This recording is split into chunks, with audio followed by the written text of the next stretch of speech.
Okay, well this is going to be fun, isn't it? Yep, we're ranking every single Valkyrie Profile character, and I'm not just talking about Valkyrie Profile 1. I'm not just talking about Valkyrie Profile 2. I'm talking about Valkyrie Profile 1, 2, and Covenant of the Plume. Fuck the rest, they don't matter. None of them matters, so I'm not going to waste my time doing it. So this is going to be really hard because, as you can see, there's a lot of characters in this series. A lot of characters. Yeah, it's going to be very difficult to do a ranking of all these characters, but I'm gonna try.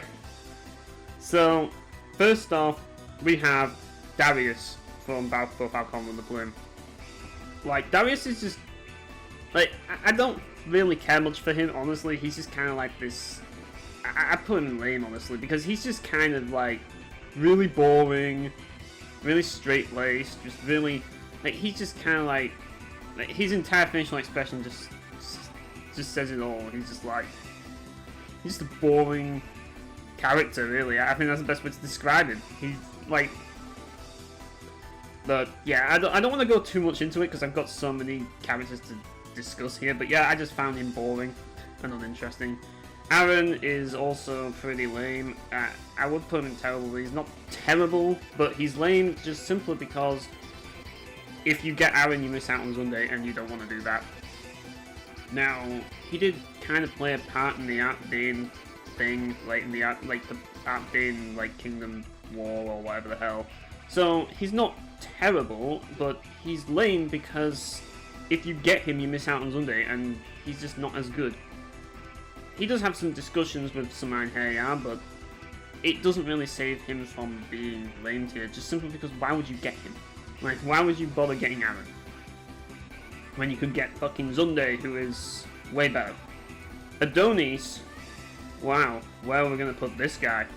Adonis he fought for the Rosetta Dynasty as a mercenary, and he's known as the Black Blade Adonis. So, he fought against Celeste, and yeah, he got his ass kicked, and then he got brought back as an Einherjar, and he's like, oh yeah, like, I'm gonna, like, fight for Silmeria now, and yeah, like, I'm trying to figure out where I should put him. I mean, he's definitely on the higher tier, because this is a very good character.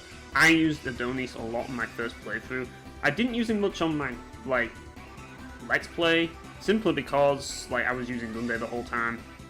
But he is a character that I like a lot. But, as I say, like, it's between these two. I don't know where I'm going to put him. I'm thinking, like, very good is one place that he could go, because he isn't the best character in the game, but he is very good. I think that this is definitely the tier that he belongs in, because I like using him. He has a unique sweep dive animation, which is kind of interesting, and he has some Einherjar conversations that are pretty entertaining, including one that's unique, where he actually dies and Crescent makes a mockery out of him for getting his ass kicked, which is pretty funny. Now that makes me feel better. So yeah, like, he's a really cool character. I like Adonis. So Aegis is a mage, which kind of makes him not great. He basically, like, he's supposed to be like this really great mage that died because he drowned underwater because he was fighting on a ship, and yeah, which is funny because his great magic is tidal wave. Yeah, pretty funny. I mean, he's a mage. I personally never really cared to use him. I just never did. I mean, he's kind of there. I don't really think that he's the worst, but I'm putting him in lame tier just simply because I just never cared to use him, because I just didn't think he was interesting enough. Like, he just fell aboard and he just couldn't swim and drowned. You know, and he's a mage, so that just instantly puts him in lame tier just for that alone. Right, Aelia is one of the best spear users in Valkyrie Profile 1. She's kind of connected to the storyline between, like, Grey and, like, Cashel and all of that lot, but you don't really see how she's connected. I feel that they could have done a better job kind of explaining her connection with everybody, which they don't really do. On top of that, she's apparently a bit of a feminist who doesn't like men, and yeah, the gods apparently think that's not heroic as well, which is funny. And she's kind of like the only time you see her is when she's getting tortured by Gandar. There's not really too much to say, but I think the biggest part of the character comes into play during the recruitment scene. Like, the moment that she is recruited with Lenneth and she starts asking Lenneth about, like, the gods and why they need them. I mean, she's, as I say, like, she's not the best spear user, but she is a good spear user. So I'm going to put her in good tier because she is good to use. I personally don't use her, I use Lortha instead, but she is a good alternative if you want to use her. First, Valkyrie is my favourite female character in gaming. So, it goes without saying I'm going to put her in Legendary. I mean, the thing about her is she's such a savage, but at the same time you can, like, she has some development throughout the game. You can see how her character is subtly changing as you play through Valkyrie Profile 2. In Valkyrie Profile 1, she's just a menace. Like, she's just pure evil in Valkyrie Profile 1. But in Valkyrie Profile 2, there's a little bit more to her character, and I really like how they add that, how they add them subtle, like, changes to her character, whilst not ultimately changing who she is at her core, which is a ruthless, like, killer who will basically kill anyone who stands in her way and will force them to become Einherjar, which is arguably not her fault, because if you think about it, Silmeria and Lenneth were collecting Einherjar during times of war and, like, famine and all of that, whereas Hurst was collecting Einherjar during times of prosperity. So instead of being able, like, she can't find dead heroes, so she has to kill heroes and take them that way. So it's kind of not her fault. It's just a matter of circumstance that she ended up being the way she is.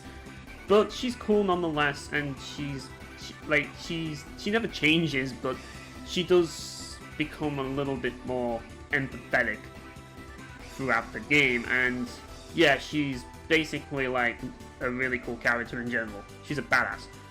In battle, she's also really good. She's one of the best characters in the game. Now, I'm talking about Valkyrie Profile 2 here. She's decent in Covenant with the Plume, and yeah, she's not playable in the first game. But in Valkyrie Profile 2 and Covenant with the Plume, she has two completely different fighting styles. Because in Covenant with the Plume, she uses a sword. In 2, she uses a halberd. So, I would say her 2 character is, like, much more fun to use because the halberd's fighting style is really fun. And she's the only spear user in 2 as well, but she's really fun to play as. She's easy to combo with, she's got really good stats, she can equip one of the best weapons in the game that's really easy to get, which is Gungnir. Like, she can equip the fucking one of the 4 treasures, Gungnir, like, the most powerful of the 4 treasures, and yeah, it is really powerful, so she can benefit from that. She's just a great character all around. She's just fantastic as first. Definitely the best female character ever in video games, in my opinion, and the best of the 3 Valkyries. Elysium is the main protagonist of Valkyrie Profile 2, and she goes through, like, the whole game centers around her, obviously, and her traumas and her problems and her struggles. And, like, in terms of character writing, she's really well written, and she's, like, she's one of those characters that you kind of feel for throughout everything, and you kind of relate in some ways, and, like she is the centerpiece of it all in that regard. But in battle, she's kind of hard to use. I never got used to using Alicia at all. She has a lot of, like, stabby moves, which you have to kind of time, and yeah, they're kind of tricky to utilize. I'm not saying that she's useless. You can definitely use her, but she's not easy to use, which is kind of funny because she's, like, the main character of the game. You'd think that she's the easiest character to use. Actually, she's one of the harder characters to use, just simply because she has a lot of stabby moves, which, if you're chaining attacks, like, and they are too high or too low, you'll miss. So, yeah, that's the problem.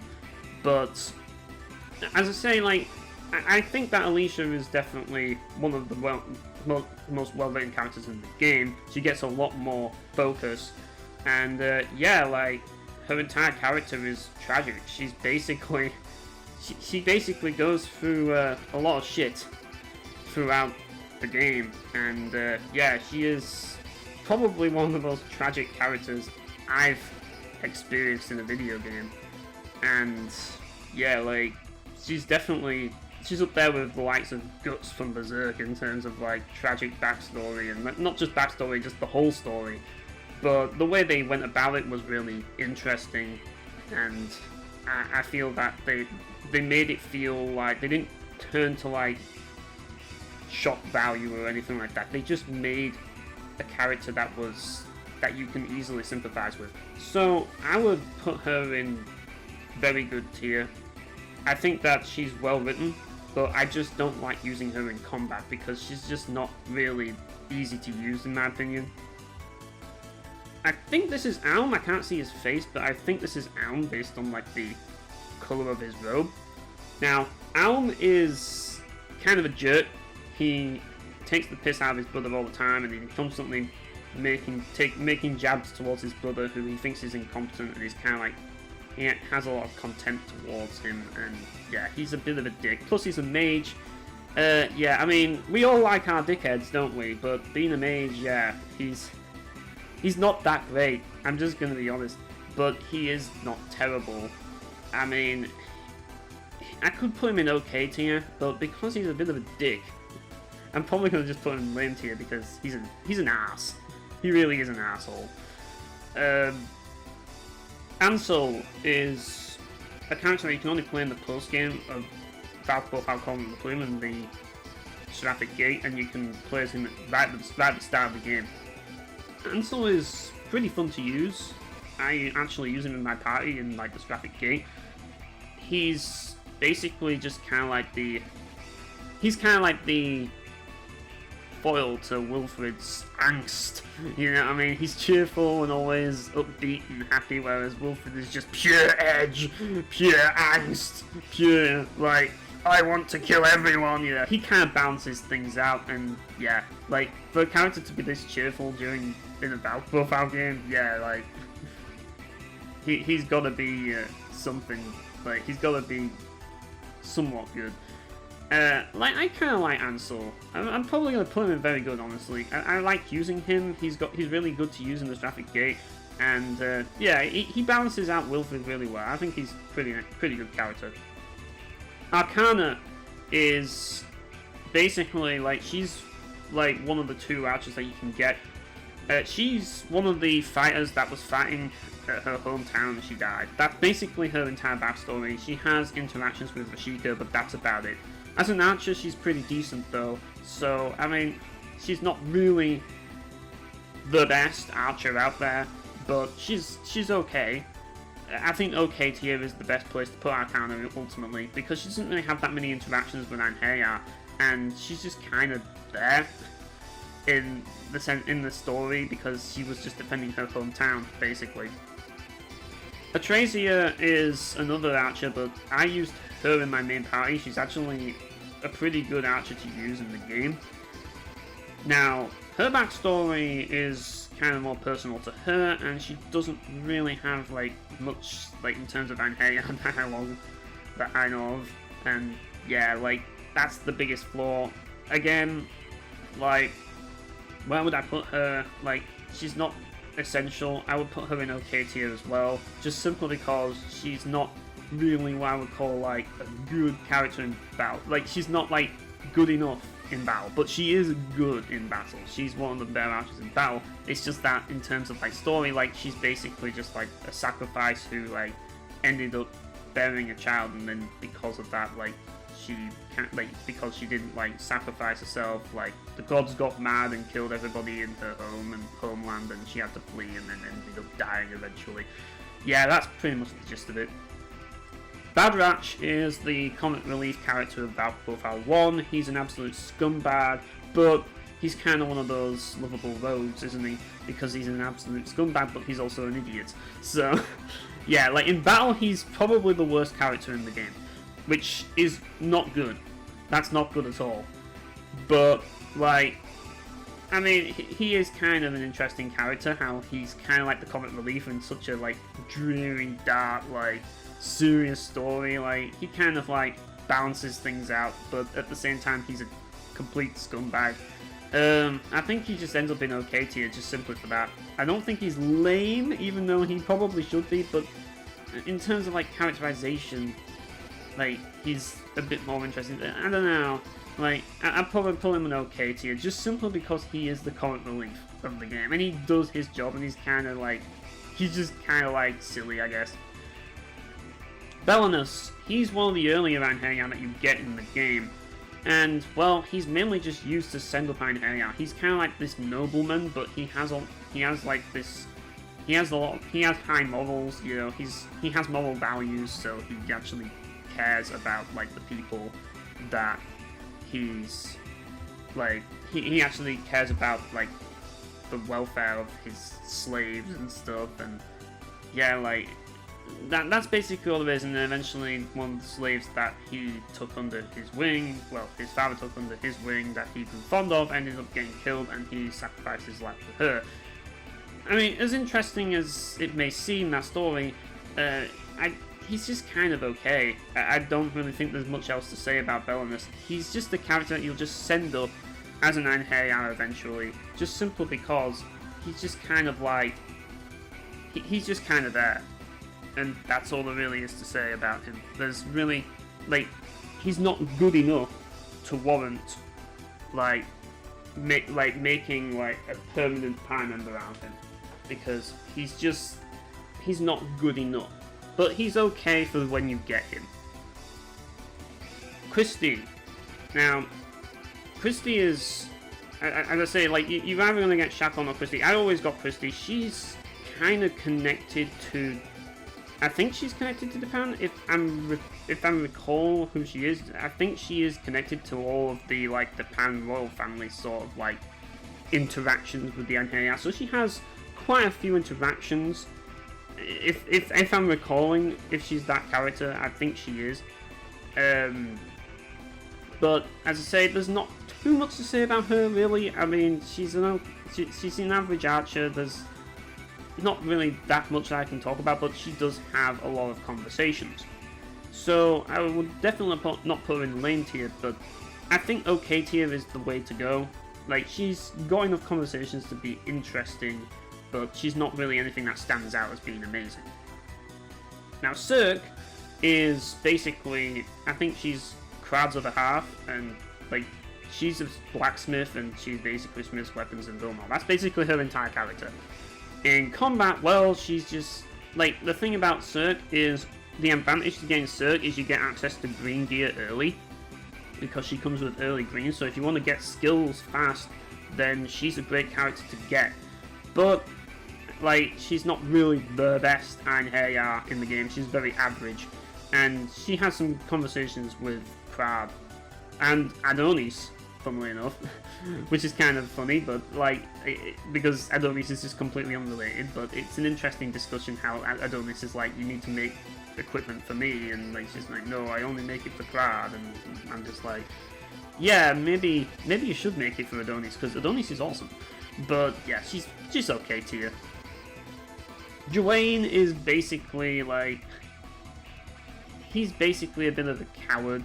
Like, he's just kind of like hides behind the, like, he's basically just hides behind the Rosea, and just like, he's kind of, he looks like the Hamdang of the Valkyrie Profile series, if you think about it. Like, he basically is. I mean, yeah, he's basically just like this cowardly guy. I never really thought much of him. He's just kind of like, yeah, he's a bit of a wuss. I'm just gonna put him here. Dylan, yeah! The man, the myth, the legend, the steroid connoisseur of the series. This guy is, this guy could literally break your face just by poking it. Like, literally, he would. Like, he is that powerful. This character is phenomenal. We're gonna put him in legendary tier, come on. He's fucking Dylan! This guy, like, he can crush your face into bloody pieces just with his bare hands. Like, he does not need a sword. This guy can strangle you to death effortlessly. Have you seen this guy's shoulders? This guy, like, could shoulder tackle you to the sun. You couldn't mess with it. You should not mess with this guy. And to make it even better, he's the best character in Valkyrie Profile 2 gameplay-wise. Like, he is objectively the best character in the game because he can equip the loincloth, he can equip the most powerful weapon in the game, which is the tear thing, which gives the best values and damage. Like, he, like, has, like, the Conqueror's armor, which gives even more attack, and he's not an Einherjar, so you can perfect release and get every single Einherjar stat point onto him. Like, he also has the best attack in the game in terms of pure damage. Well, look, it is really when you add everything up, which is full swing. Yeah, this is the best character in the game, gameplay-wise. So it goes without saying that Dylan would be legendary tier. I mean, he is a fucking badass if I've ever seen one. So yeah. Okay, so Fraudia is basically like, she has a few interactions, like, but not many. I would have liked to have seen a few more interactions with her, but she does have some interactions. Like, she has one with Canon, and yeah. She's, as a Einherjar though, she is one of the more useful ones. She's not the best Light Warrior Einherjar, but she's decent. But I think that it's like, it comes down to a difference between, do you want to get the green gear from Cert, or do you want to get a decent Einherjar that's easily replaced by Celeste? You know what I mean? And it's just like, it depends on what you're doing. Like, if you're wanting to do an all Light Warrior build, you're definitely going to have, like, if you're only using Light Warrior Einherjar and that's basically all you're going to do, if you want to, like, do like an all Light Warrior Einherjar challenge, then this character's definitely got to be in your party, because she's definitely one of the better Light Warriors in the game. But because there are other options that are better in terms of Light Warriors, is it really a good idea to get her? Like, you really have to be doing something very specific to want to use her. But nonetheless, I would put her in good tier because she is overall useful and she has some interactions with the Einherjar, but I wouldn't put her any higher than that. She is good at what she does. Freya, well, Freya is, she's kind of like, I mean, it's hard to talk about Freya, really, without, like, spoilers. I guess, like, I mean, here's the thing, people, this video is going to have some spoilers. Freya is basically Odin's right hand. She is the goddess of life, but she's also the goddess of destruction, and yeah, everyone fears her. She is basically like a walking, like, killer machine. That's what she is. Or she doesn't even walk, she floats. Like, she's full of herself. Like, in every single way, she is very full of herself. You can tell when you're fighting enemies. And she's very fond of Odin, but doesn't really give much of a shit about anybody else. Like, she's kind of like, she's basically that secretary type archetype character for Odin. She's kind of like the character that just enforces his will, and she's like, she's kind of like, she at the beginning of Valkyrie Profile, she kind of like, she acts all nice and stuff. Like, she kind of like tries to warm up to Lenneth, and like, she comes across as kinda a little bit like disingenuous, I think, because she's trying to get you onto her side, but in reality she's a scumbag, because she's basically serving Odin, and Odin is a scumbag, so she does everything he wants to do, and she basically, yes, Odin, like, we will do everything you say, I shall jump off a cliff, Odin, you know? Like, because she's madly in love with him, or whatever the fuck. So, yeah, like, she just, like, she does whatever the fuck he tells her to do, and she's happy with that. And, yeah, like, she basically, she's very strong, she's very powerful, but, yeah, she's a bit of a bitch, and you'll definitely know that in Valkyrie Profile 2. Like, she's basically that character that everyone is afraid of. Nobody wants to see this character because she causes carnage wherever she goes, and you basically want to avoid her as much as possible. That's basically what she is. But in battle, she is the combo queen of the game. Like, she can combo by herself. You don't even need other characters if you have Freya. She can literally combo solo and reach heat level 100 and Soul Crush by herself just by doing a single combo chain, like, from her own attack string, which is insane. So she can perform Ether Strike without needing any other characters to help her, which is crazy. And that's in Valkyrie Profile 2. In Valkyrie Profile 1, she is very strong, but I think that Valkyrie Profile 2, she might even be stronger. But then again, in Valkyrie Profile 1, she is one of the best characters in the game. In Valkyrie Profile 2, there's a lot of other characters that can compete with her. And she also gets stuck with the Ether Laser, can't use the white loincloth, and yeah, like, for that reason, she's not, like, she doesn't really have that many armor choices either, so yeah, for that reason, I can't really say she's one of the best characters. Like, she is one of the major characters in the series, and as I say, she is good in battle, but I think that she's a bit of a bitch. I would probably say that, like, ultimately my thoughts on Freya is, I can see why people would like her a lot, but at the same time, like, given the fact that, for personal preference, I just don't really like her as a character. Like, I like her as a villain, and because she's good as a villain, but she's a heel to me. I don't really like her as a person because I think that she's scum, and yeah, for that, this is my personal list, people. But I'm just gonna put her in good tier because even though she's really good and she's really powerful and she's really strong, she's an asshole. Like, she is. Like, she doesn't give a shit about anybody else. Like, she stabs Lenneth in the back, and like, she kills Lenneth when she disobeys. She's basically an authority figure. And who likes authority figures? Let's be honest. Like, nobody likes authority figures. That's what she is. And for that reason, yeah, I would not put her at the top personally because I think that authority figures suck. But she plays her role really well, and she's unlikable, at least to me. That's the only reason why I put her there for personal preference. But I put her in good because she is really good in battle, and she is really powerful, and she is a major character. So, yeah. Speaking of scumbags, next we have Gandar.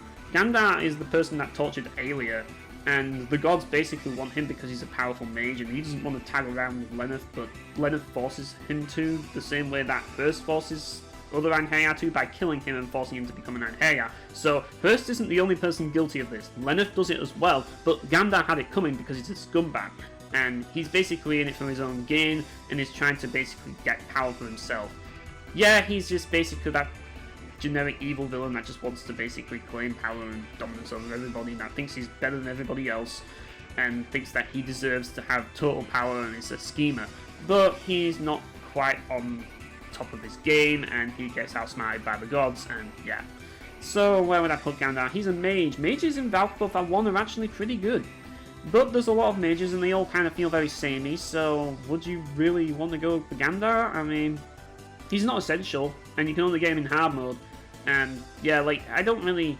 He's a scumbag, you know? He is. But he's a mage. I mean, mages are good in Valkyrie Profile 1. They are useful.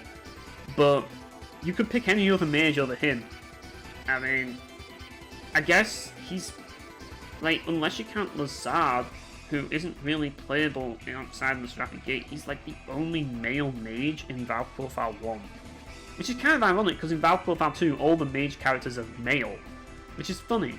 But this, if you want a dude mage in your party, I guess he's kind of that character, isn't he? He's the dude mage of the game. Outside of Seraphic Gate, we get Lazard. But he's not really essential. I mean, because he's a mage, I'm putting him in okay tier, but yeah, that's about it.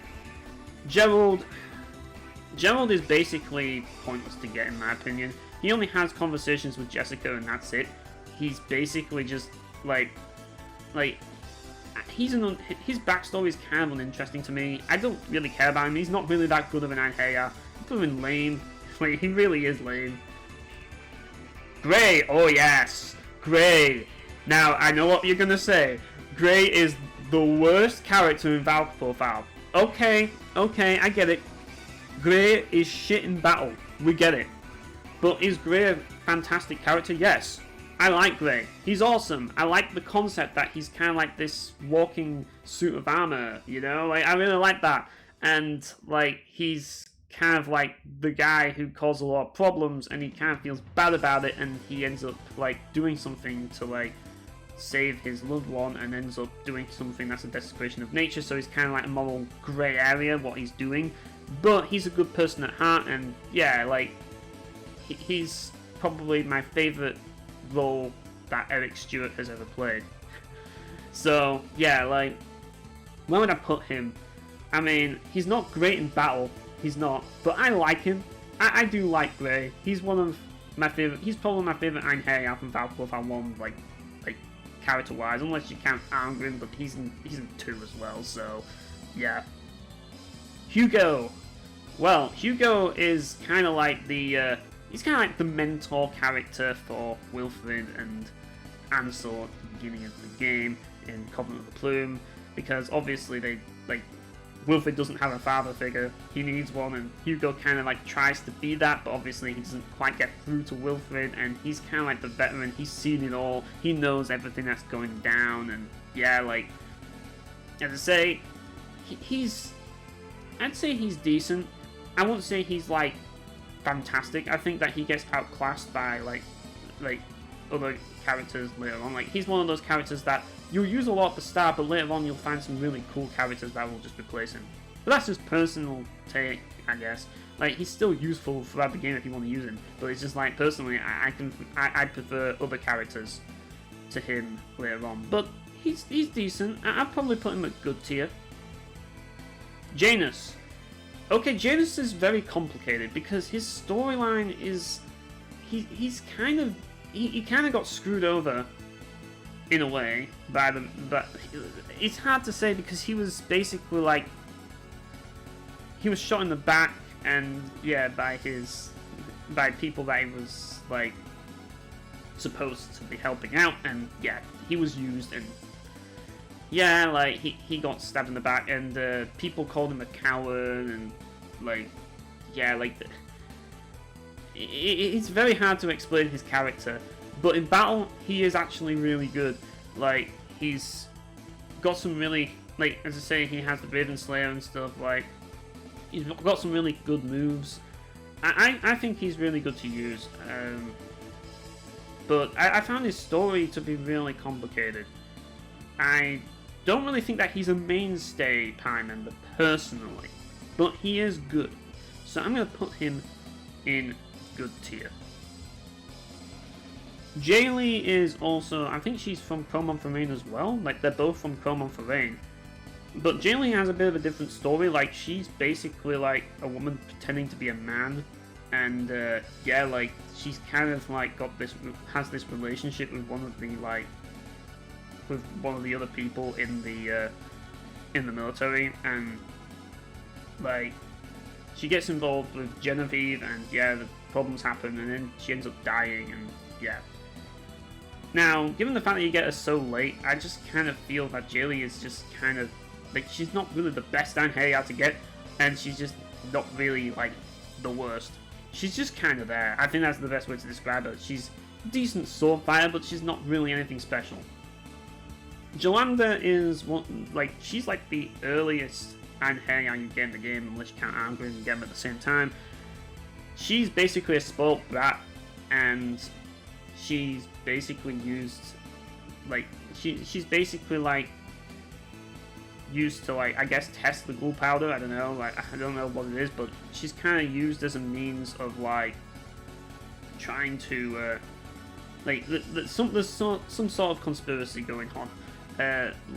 There's a Vilnor spy that's basically using her as, like, I'm guessing a bargaining chip to kind of like take her hostage so that they can force like some sort of like an agreement between Vilnor and Artolia or something. And yeah, she gets caught up in that, and yeah, she also like tries to go on a date with Arngrim, and she causes problems. She's a mage, she's one of the earlier mages, and mages are good in Valkyrie Profile 1, but yeah, she's a spoiled brat, she's not really likable. But at the same time, like, you can sort of sympathize with her, but at the same time, like, yeah, like, she gets caught up in it all, and, yeah, she's just kind of like, I don't know. Will I put in lame tier? I guess so. I don't really think... She's a spoiled brat, isn't she? You know, she's not really likable. But I guess you can kind of understand why, but I still think she's kind of lame. Jessica, lame tier. She only has interactions with Gerald, and she's just kind of pointless, in my opinion. Like, I mean, she's one of the first light warrior Einherjar you get. She's not really one of the best, and she has very little interactions. There's just barely any point in even having her. Jun's interesting because Jun has like these like dual katanas that he uses. Really cool fighting style. Jun is kind of this character that kind of like has to face his own demons, literally, and he struggles to see that he is ultimately like his own worst enemy, and he has to go through that whole phase of like dealing with the fact that he is his own worst enemy, and he can't really accept that fact. He's decent in battle, but I don't really think that he's one of the most standout characters in the game in terms of story, but he's not really terrible. Once again, he goes into okay. He's good to send up, but he's not. He can get replaced by other characters. Cashel, like, he kind of looks like Melphis from Grandia 2 a little bit. He does. Obviously, this was before Grandia 2, so maybe Melphis took inspiration from Cashel's design, I don't know. Like, once again, he's part of like the same crew that Ailey is part of and Grey is a part of. He gets involved in that discussion and stuff, and he talks about like his experiences as a mercenary to like Lortha, and like saying that he is like he's aware of like what Lortha's doing, but he doesn't agree. Like they're trying to have this whole idealistic band, like this idealistic band of like adventurers, and like, yay, let's go on an adventure together like besties, and yeah, that goes downhill very quickly because this is Valkyrie Profile. And yeah, he's just kind of like, I think he's okay, but he's just kind of there. He's not one of the best heavy warriors, but his story isn't really good enough to really make you care, but he's not terrible either. Krad. Now, Krad is the first like heavy warrior that you get in the game. And the thing about Krad is he is basically the best character to use in the early game. Like, he is basically the only character you need in the early game for the most part, though it does help to have a few other characters with him because early on you're not going to be that powerful. But the thing about Krad that's interesting is if you send him, you get the Kradicator, which is a really good weapon that can get you through the, like, that can basically get you through Chapter 3 without any problems, at least the first half. So, he's a really good character. He's basically the founder of Vilnor, or one of the founders of Vilnor, but he ended up dying before he could actually reach the point of just like becoming like a leader of Vilnor or anything. So yeah, he's kind of like a local hero in Vilnor, and like he's really good in battle. I mean, like honestly, like he does lose his usefulness later on in the game, and that's the only reason why I can't put him at amazing, because even though he does have a lot of use early on, like later on he's just kind of rendered obsolete, and yeah. So he's very good tier. Lortha. Now, Lortha is basically kind of like, he's kind of like the yin to, like, I don't know. He's kind of like the opposite of Arngrim in a lot of ways. Like, Arngrim is just kind of like, I want to kill everybody, I love fighting, and, you know, like, I'm a badass, I'm an awesome badass sword fighter who's an expert at killing people. Whereas Lortha is, he's kind of like, he was brought up to be a soldier, but you can clearly see that he really wasn't born, like, he really wasn't born for this, even though he was, like, he was brought up to be a soldier by his dad, and he was kind of groomed into be this knight, but you can tell deep down that that wasn't really the path he wanted in life. But it was the path that was given to him, and he reluctantly took it. And yeah, he struggles to like reach the same level of expertise Arngrim has, and to live up to his father's expectations and all of that. But in the end, he ends up becoming like probably one of the more heroic characters in the series, because he does something that is like so insanely crazy, but at the same time, it's ballsy and honourable and admirable. And yeah, he's a character that's really likable for that reason. Yeah, he can seem a bit soft and soft-hearted, and he's a bit insecure about himself, but he more than makes up for that with his heroic deeds, and he is a genuinely really good character in Valkyrie Profile 1. Like, he is the best spearman in Valkyrie Profile 1 in my opinion, and he's going to be a mainstay in your party if you're going to play this game. I actually quite like Lothar quite a bit. I think he's a really good character. I think he is, but where are we going to put him in very good and amazing? I mean, I think he's not usually the sort of character I would put as amazing, but I think he is. I think when you really look at Lothar, overall, he is a really great character. A really good character. And, like, just seeing what he is and what he becomes, like, he goes through a character arc that most Einherjar do not go through, and just seeing just how he, like, changes as a person in seemingly such a short span of time because of the nature of the game, but in reality, like, you can tell that he's grown as a person and he learns to accept responsibility. Definitely one of the best characters in Valkyrie Profile for sure. Liselot is a big slag. That's the best way to describe her. She's basically just like a character that is just like, she uses her like looks to kind of like use men and stuff, trying to take advantage of Wilfred, and yeah, she fails. And she's just basically a bit of a nasty piece of work. She basically causes a lot of problems, but so does Rosé, to be fair. And yeah, she gets caught up in all of that, but yeah, she's basically just kind of like, she's one of those types of women. I don't really like her much, but yeah, I mean, I'm gonna put her in lane, but she's not terrible in battle, but yeah, she's just a big slag. That's basically what she is. Llewellyn is an archer. He has an interesting soul crush because his soul crush can generate a lot of hits. But as a character, yeah, he's kind of like this hopeless romantic who goes to war, and just like Aegis, he can't swim, which is very unfortunate. And I think the best part of Llewellyn is in the sacred phase.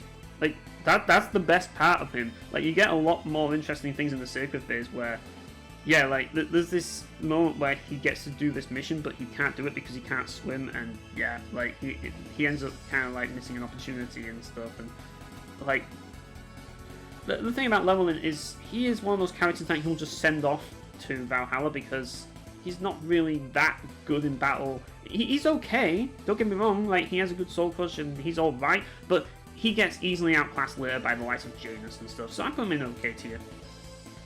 Lorenta, well, she's Lazard's school teacher, like old school teacher.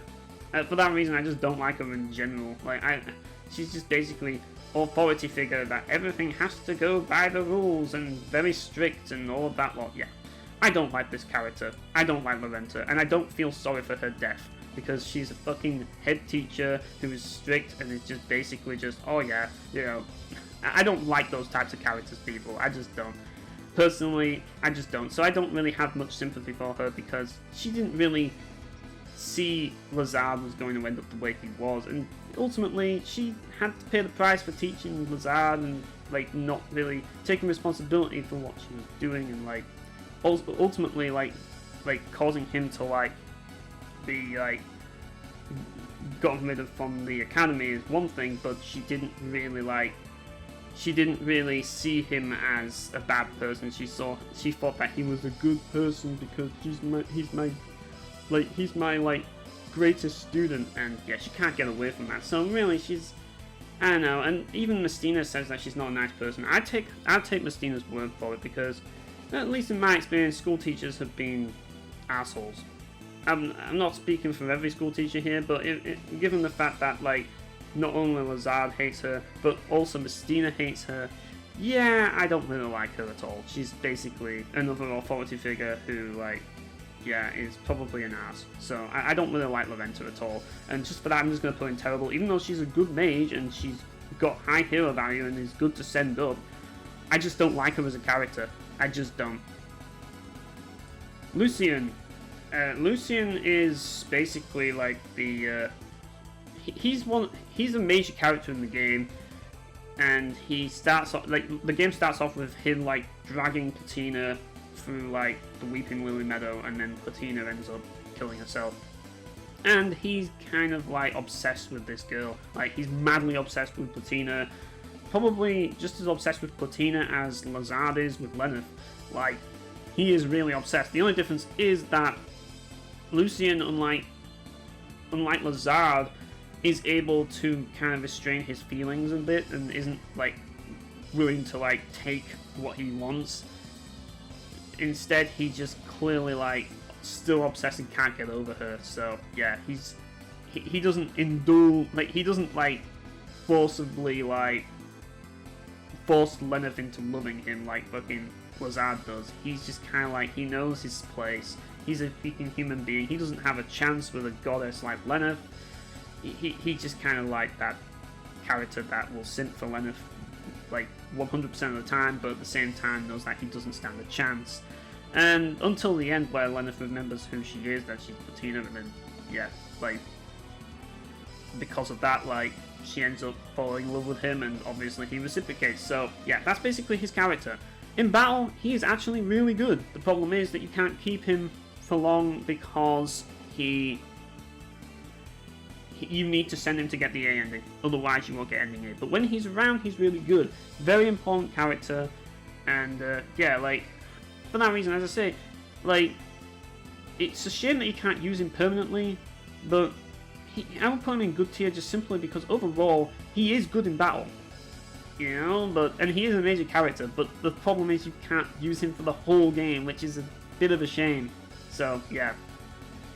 Lewin, well, I never really bothered with her. A lot of people like Lewin just simply because you can use Stone Hurler Wrath with her, but I don't see the point. It doesn't seem practical. She doesn't really have the best moveset to use with that. And she doesn't really have any Einherjar interactions. And her character design is stupid. Like, what the fuck is she wearing? Terrible. Lysaria, well, she is a character that you can only get on hard mode. She's basically a very powerful mage, similar to Gandar, where you have to kill her, but she kind of wants you to kill her so you can free her and all of that lot, and like obviously Lenneth does it because she has to, because it's her job, and there's not really much else really to say. The gods just want her because she's super powerful, and she's a mage, so that makes her decent, but there's not really anything else to say about her. I put her in OK tier. Melidia. Okay, Melidia is really complicated. Her backstory is tied with Sophalia, and yeah, basically she has this whole connection with her sister, and her sister, like, and her were both peasants, but eventually her sister ended up, like, falling in love. Well, this noble ended up catching the eye of her sister, and they fell in love, and eventually she became a noble and became wealthy, and Melidia was kind of, like, stuck in, like, poverty and stuff, and, like, they both go through this whole, like, Sophalia changes, and obviously, like, a lot of things happen because of it. There's a lot going on in this narrative, and it's kind of complicated. But, yeah, like, their relationship is kind of interesting. Now, Archer-wise, they are kind of mid-tier. There's not really too much to say about either of them. I mean, like, I suppose I just put them in okay, just simply because they are decent. They have enough backstory, but they only have backstory with each other. But it's an interesting backstory nonetheless, I will give it that. But it is very complicated. Mystina. Now, Mystina is an interesting character. Like, she's basically a rebel. She is a rebel, and she hates authority. She basically, like, she admires Lazard at the beginning because he is very much like her. He's a rebel, and he ends up killing Lorenta, and she's like, oh yeah, like, go Lazard, like, kill that bitch. And eventually she sees just how much of a degenerate that Lazard is, and her opinion changes of him. But they end up working together because there's a mutual interest, and she recognizes that they both recognize that they need each other, and she basically decides to take advantage of Lazard by stealing his homunculus and using that as a means of, like, getting him to do what she wants. And in the end, she ends up getting outsmarted by Lazard, because Lazard is the most, you can't simply outsmart Lazard. Come on, he's fucking Lazard, who is always on top of his game, and he is always one step ahead, and unfortunately she was the victim of that. But regardless, she is definitely one of my favourite characters in Valkyrie Profile. I think that Mystina is really good. Probably my favourite role by the late Rachel Willis, who unfortunately passed away in 2024, which is a very terrible thing, but she's probably my favourite role that she's ever played. I really like her. She's a mage. She's a mainstay in my party along with Lortha. And yeah, I like the fact that she's rebellious and like she just hates authority, and like she's basically just like just the things she says I kind of resonate with. I find it very relatable as a character because she's just the way she is. She's kind of like, I suppose she's kind of like the female version of Ryudo a little bit. She just hates authority, hates all of like the, like she doesn't really like her school teacher either, and yeah, like she likes to just do things her way, and she's madly obsessed with knowledge and stuff, and yeah, she's really well-known mage, but she's not quite on the level of Left, unfortunately. Naname, well, she's just like, she's one of those mages that's just kind of like there, I find.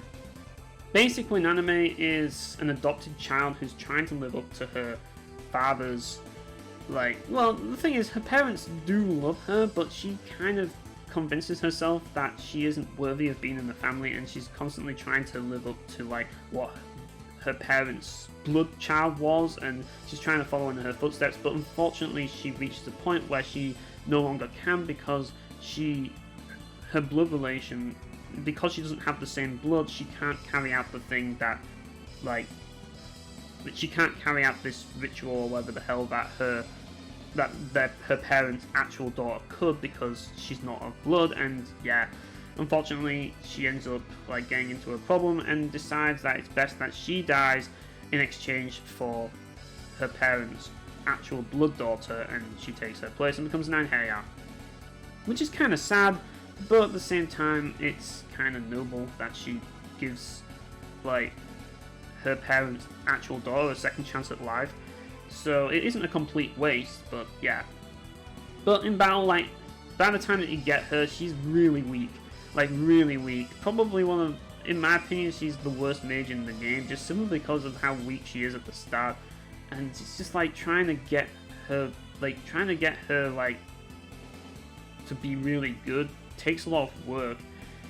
I don't know, like, I kind of sympathize with her, but I don't really think that she's really that good. So I'm just gonna put in lame tier.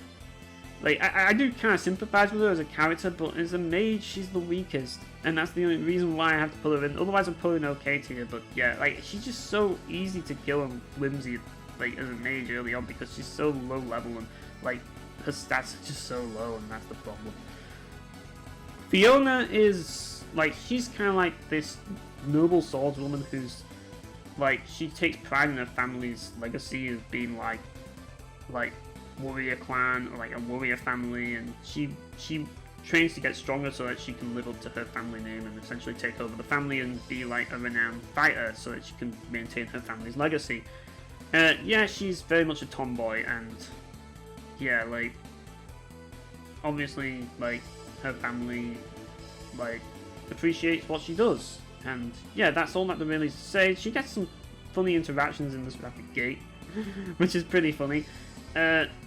But the one thing that does annoy me is that there's this escort mission, which is kind of annoying, and escort missions are always annoying, and yeah, like, they have to escort Fiona, which is a bit annoying, but I think she's okay. I think that's the best way to describe her. She's okay. There's going to be a lot of characters that are okay in this game, because they're just Einherjar and all of that, but yeah. Sauron, he is the person that invented the spell Firestorm, so he's a pretty intelligent mage, but there's not really much else to say about him. Like, he's just kind of there, and he's a mage. I mean, like, he's not terrible, but he's not really much to say about him. Like, he's just kind of there. Rashika, like, she's basically, just like Arcana, she basically fought to protect her land and ended up dying. But she died in her lover's arms. That's basically all there is to say about it. But her interactions are mainly with Rashika and stuff, and yeah, there's not really too much to say about her. She's kind of like just an average like light warrior other than that. Rainhild, she is Fiona's, who's this chick, like, she is Fiona's, I think, mother or grandmother, I forget. Like, she's in her 50s. This woman's pretty old. She's like in her 50s.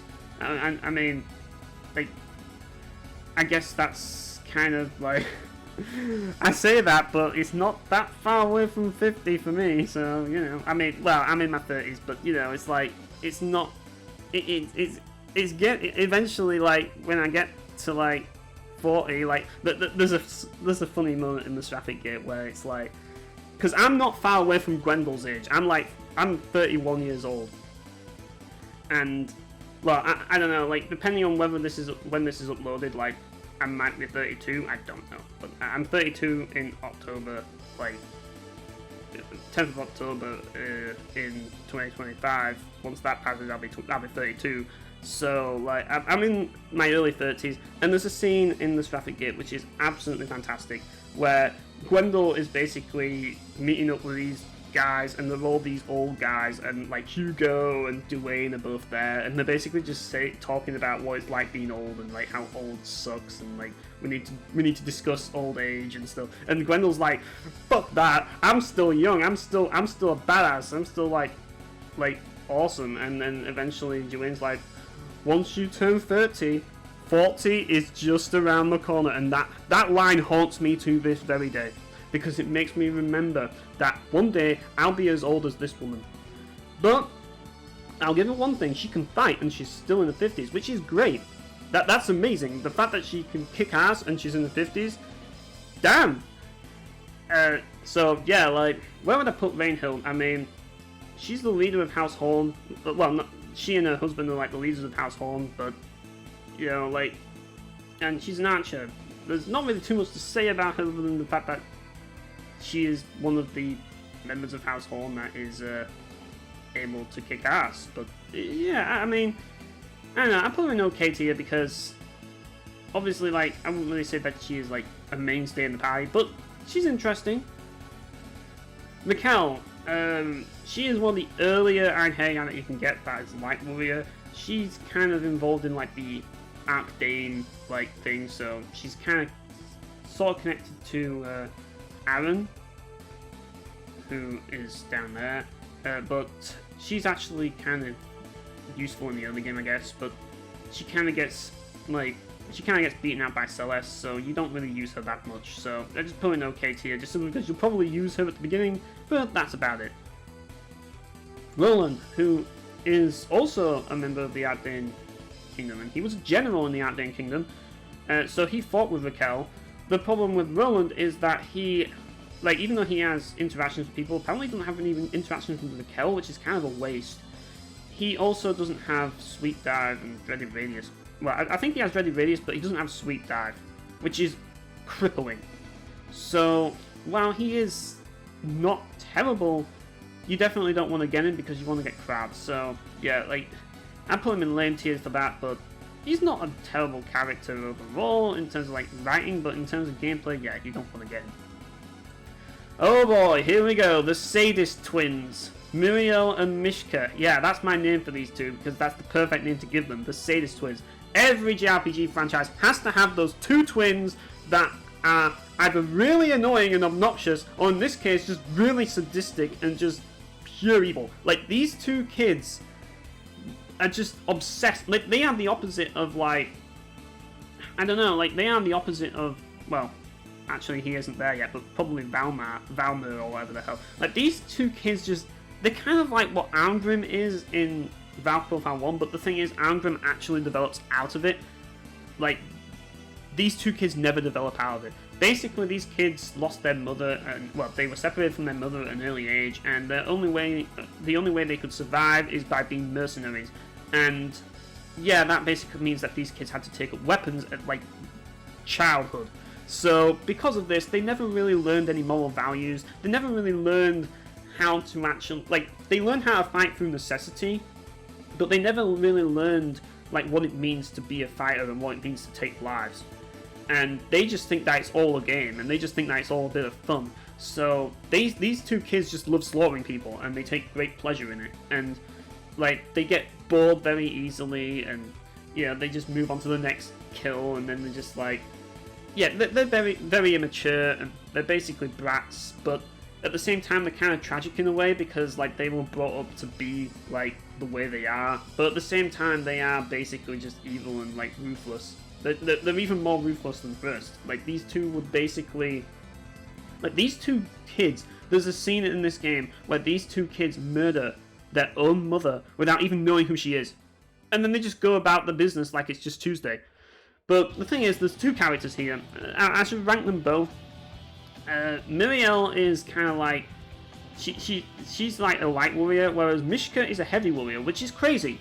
How can a fucking... I've forgotten how old these are. They're not that old. Like, how can a fucking... Like... I don't know if they're teenagers? I don't know. How can a fucking kid wield a massive fucking greatsword? Like... These things are heavy, people. How does he have the muscle strength? I mean, I understand that, you know, like, obviously some kids are more physically capable than others, but he's a kid. He doesn't have that build yet. He hasn't fully grown to get that muscle strength that would allow him to hold these greatswords. So how does he hold this massive ass greatsword and swing it around like it's nothing? It makes no sense.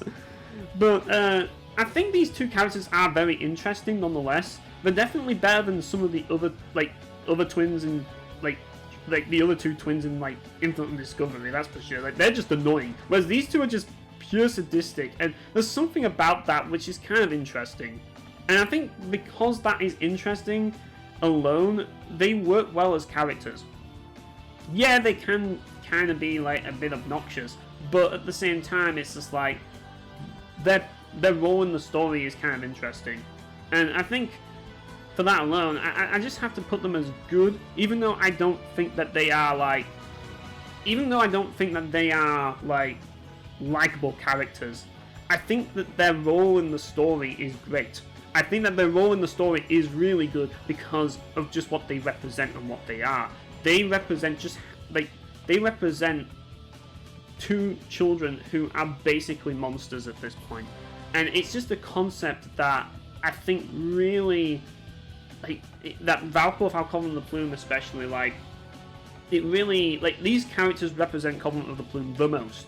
Like, you gotta remember, Valkyrie Profile Covenant of the Plume is edgy as all hell, so to have two children who are just madly obsessed with killing people and want to murder everybody that they see, and to them it's just a game, yeah, it fits the nature of the edginess that is Valkyrie Profile Covenant of the Plume. And obviously, because of that, they look at Wilfred, who's clearly on a, like, he's clearly on a, like, revenge quest. Like, he's clearly on a quest for vengeance, and they just see what Wilfred is doing is cool. Like, he's getting involved in all these wars and battles. I want to go, bring me, and yeah, you end up bringing them into the pie. But the best part about it is because of Valkyrie Profile Covenant of the Plume's ability to use the plume, you can actually sacrifice them using the plume, and you can kill one of them off. And if you kill one of them off, you get to watch the other child cry and suffer as they watch their best pal, the only person that they've ever cared for in their life,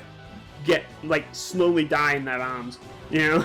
And it's kind of satisfying in a way because it teaches them a harsh lesson of what it means to die and what it means to, like, lose a loved one, which they never valued. So you can actually take their own lives, which is really interesting. The fact that you can kill them is brilliant because they need... Out of all the characters that you could potentially kill, these are the most interesting options because, quite frankly, they deserve to die. And they should die to be freed from their, pretty much, just to be freed from being absolute monsters that they are. Like, they need to be freed from their, like, because these two aren't human at this point. They need to be saved. The only way you can save them is through killing them, and nothing good will come from them existing, so, yeah. But at the same time, they're children, so it's kind of like that weird sort of, like, moral grey ground is like, should I kill these kids? Is that the only way I can truly save them? Or should I keep them alive because they're children? If you ask me, no. Just kill them! They are pure evil! They are literally the spawns of fucking hell herself. I mean, obviously you're serving hell, but that makes them even more fitting to be, like, sacrificed for the plume, doesn't it? So, yeah.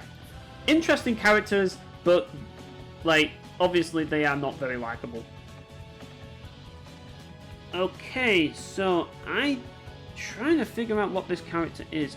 I think it's Silmeria. I'm gonna have a look.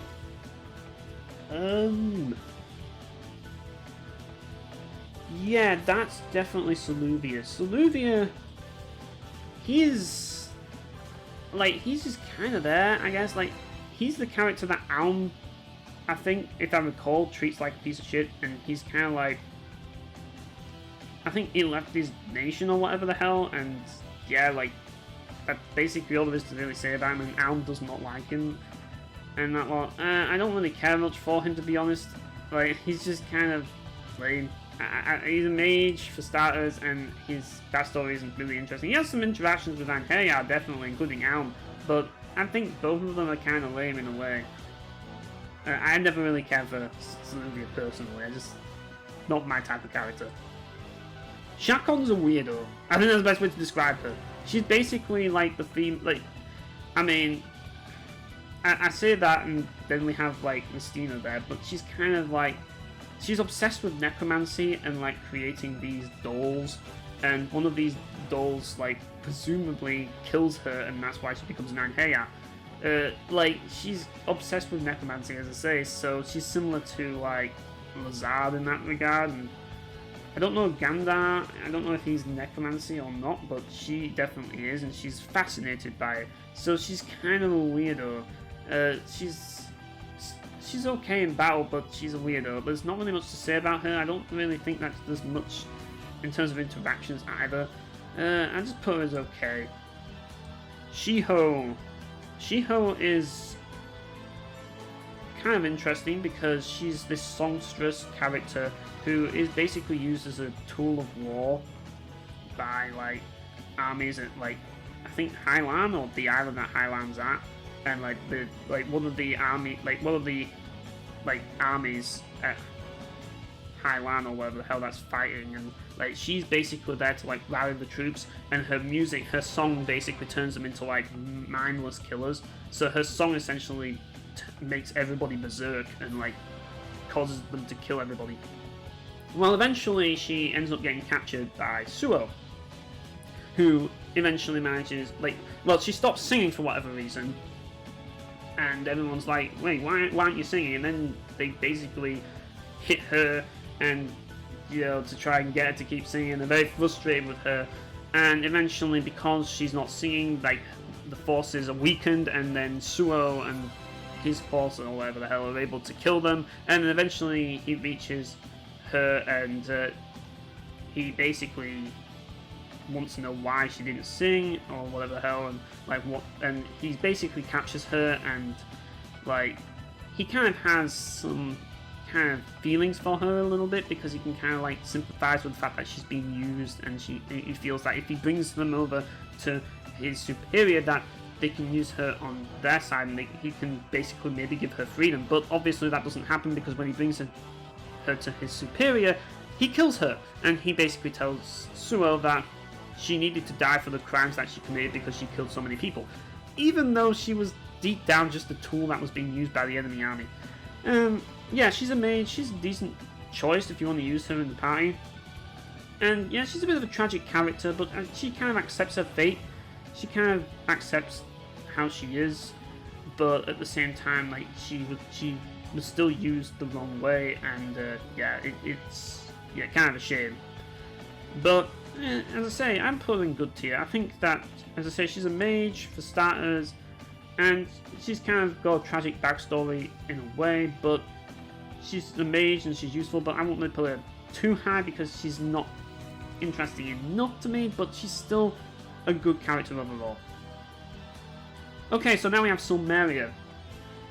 Silmeria is a character I'm very torn on, because she's the titular character of Valkyrie Profile 2, because Valkyrie Profile 2 is Silmeria, but you barely ever get to play as her. I mean, technically she's in Alicia's body, so technically Elysium and her are the same and all that, but she is a different character.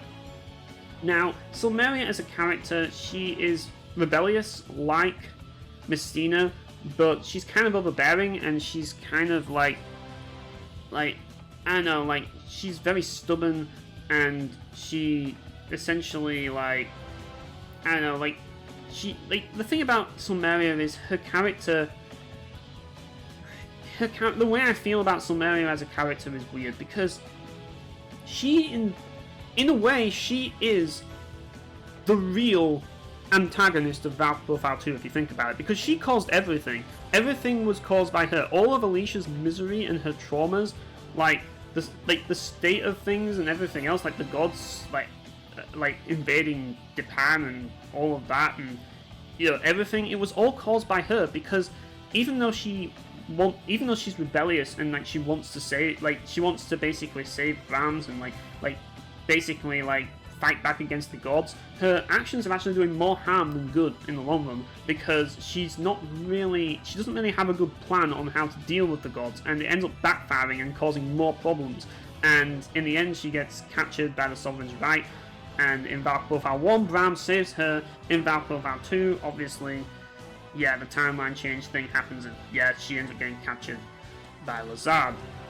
So basically, she's a really weird character to talk about, because you can tell that her intentions are noble, but at the same time, she causes a lot of problems for the party, and she causes Alicia a lot of grief throughout her life.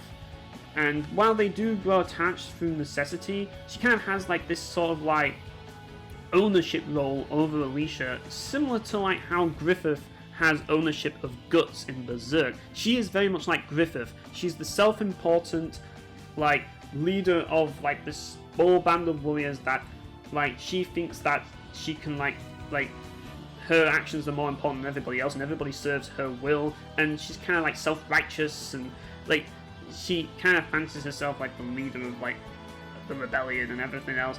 But by being that character and being that assertive character who is kind of in some cases a little bit disrespectful as well, because she has an interaction with Rufus at one point when he reveals who he really is and stuff, and she basically has a go at him over the fact that I kept it secret and you just let it all out. Thanks for nothing. And it's just how was it any of your business? Why did it matter to you? And then she's just oh no, he just belongs with us because he's selfish. And she's basically gobby. She's got a gob on her, and she's very outspoken and can be very mean-spirited. And she can be kind of mean in that regard to people. So she's not easy to get along with, despite the fact that she has noble intent. But she can be a bit mean in that regard, but she's not really an absolute she's not ruthless like this. She has noble intentions, and she thinks that she is more noble than she actually is. She's very self-righteous, and in a way that's kind of her problem, because she's also causing problems for everybody. Her existence is problematic.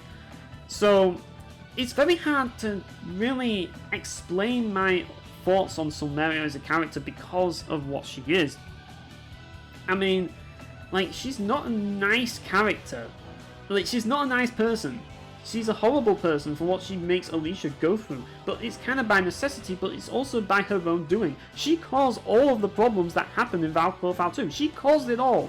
If she just didn't rebel against Odin and steal Brahms away, then Alicia could have lived a normal life. So she's to blame for all of it. But at the same time, while she is the main cause of everything, she does try to resolve it, but every attempt that she does to resolve it ends up making things worse. So she's kind of incompetent, and she's kind of she lacks subtlety. she's not good at she's not very secretive, and she's easy to read, and she's very predictable. So she can't really use that to her advantage, and that ends up causing more problems as well. She's not very smart, but she's a leadership figure that people look up to nonetheless, and obviously she's a goddess, so she's powerful, but she doesn't really have the ability to utilize that power in Alicia, so it's a complicated situation. She basically, she refuses to humble herself as a human, but at the same time she's weakened because she's living in the body of Alicia, and she still thinks that she is god status and that she has authority over humans and stuff, and it's just kind of weird, that whole situation. Now, as a character in battle, Silmeria is a mediocre archer. She's the weakest of the 3 Valkyries gameplay-wise by a long shot. Like, the other 2 Valkyries, Hurst and Lenneth, are actually really good to use in battle. And they both have unique movesets. Now, Silmeria does have, like, a unique move, but the thing about it is that she's just an archer. Ultimately, she's not really much different from Archer Einherjar, really. Whereas Lenneth has her own unique Light Warrior moveset, and Hurst is the only spear user in the game with her own unique moveset. Silmeria is just another archer, so there's really not really any reason to use her in the game either. I mean, I think that's kind of the thing about Silmeria, really. She is a very, very polarizing character in so many ways when you really think about her. I mean, I suppose, though, she does have noble intent, and ultimately, even though she has caused a lot of problems, she does still kind of... She does try to help Elysium grow as a person and try to, like, guide her. It's just that she causes more problems than good, and at the same time they're both in the same boat, they're both working together to survive. So you can't entirely hate her, but yeah, she's kind of conflicting because of her personality. You can see where I'm edging her towards. Yeah, I think she's good, but yeah, it's between these two, isn't it? I don't know, like, I'm conflicted with this character. I'm just going to put it in okay. I think that's the best way to put Silmeria right now, because I think that she has noble intent.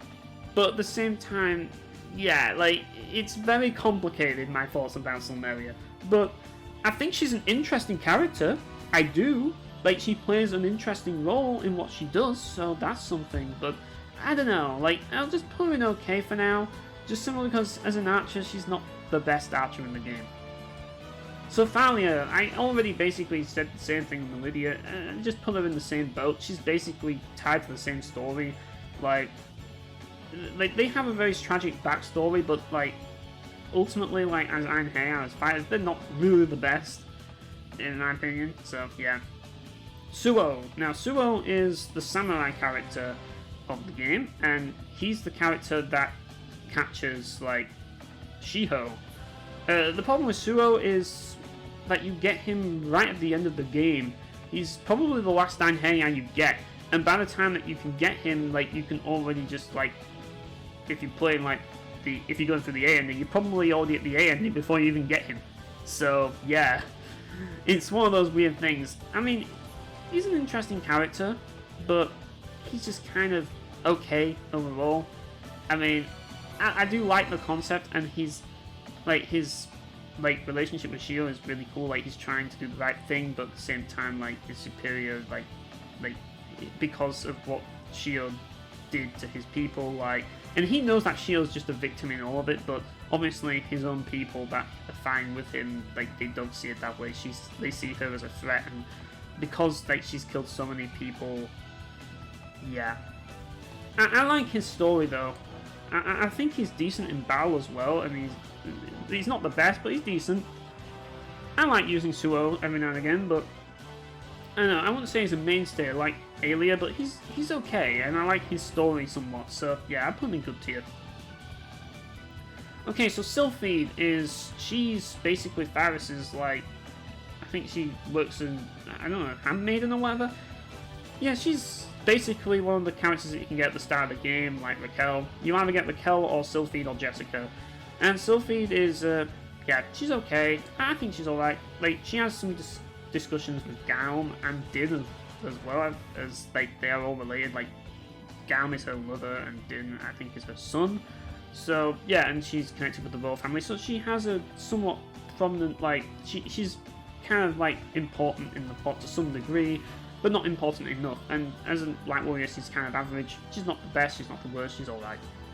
Tariff, yeah, terrible.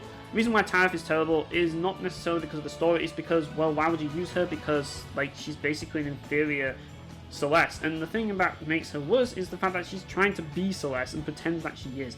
I kind of understand why she is that, but at the same, because back in the day, like, if you claimed to be someone, people would believe you, you know, usually, and that's kind of how it was. as long as you could kind of back it up, and I guess she did, but yeah. The only interesting thing about her ultimately is that she died at orbital attempt on the lake, because when it flooded, she died with the flood. But she's terrible because if you pick her, you miss out on Celeste, who is the better choice. And yeah, like, you know, like, she's just not really that good, and yeah, like, I don't know, like, I never really found her Einherjar description really interesting either. I don't really care much for Tyra, just gonna be honest. Aleph. Aleph is basically, like, she's basically Garm. She's basically Hell's servant, and she basically tells Wilfred to go and collect Sin for her, so that which includes using the plume. Using the plume gets Sin, so that she can reward him with stuff. And she's basically like the Freya equivalent of Niflheim. So Freya is kind of like Odin's right-hand woman. She's Hell's right-hand woman. So yeah, she basically plays that role.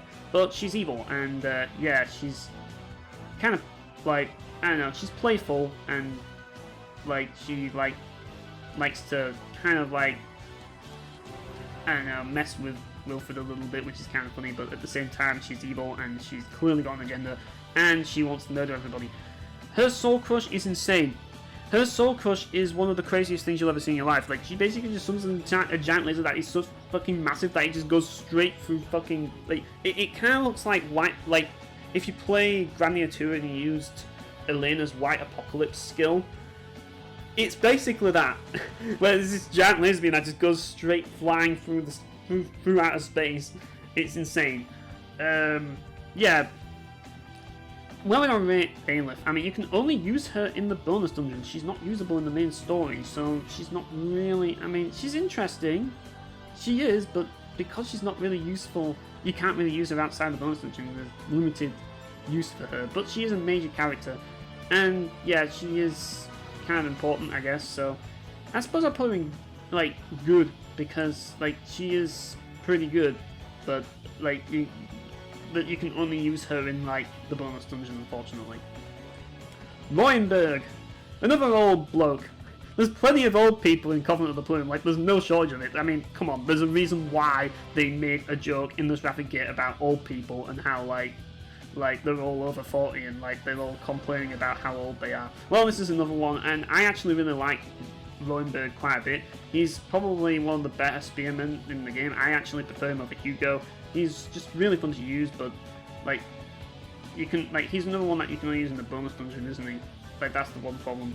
Well, at least from what I remember, I think he is. But, yeah, I use him in my party, but, yeah, it's similar to, like, Aleph. Like, you can only use him in the bonus dungeon. But I liked him. I thought he was interesting. He's kind of, like, gets caught up in these two brothers trying to kill each other and take control of Artolia, and he's kind of like the mediator of it all.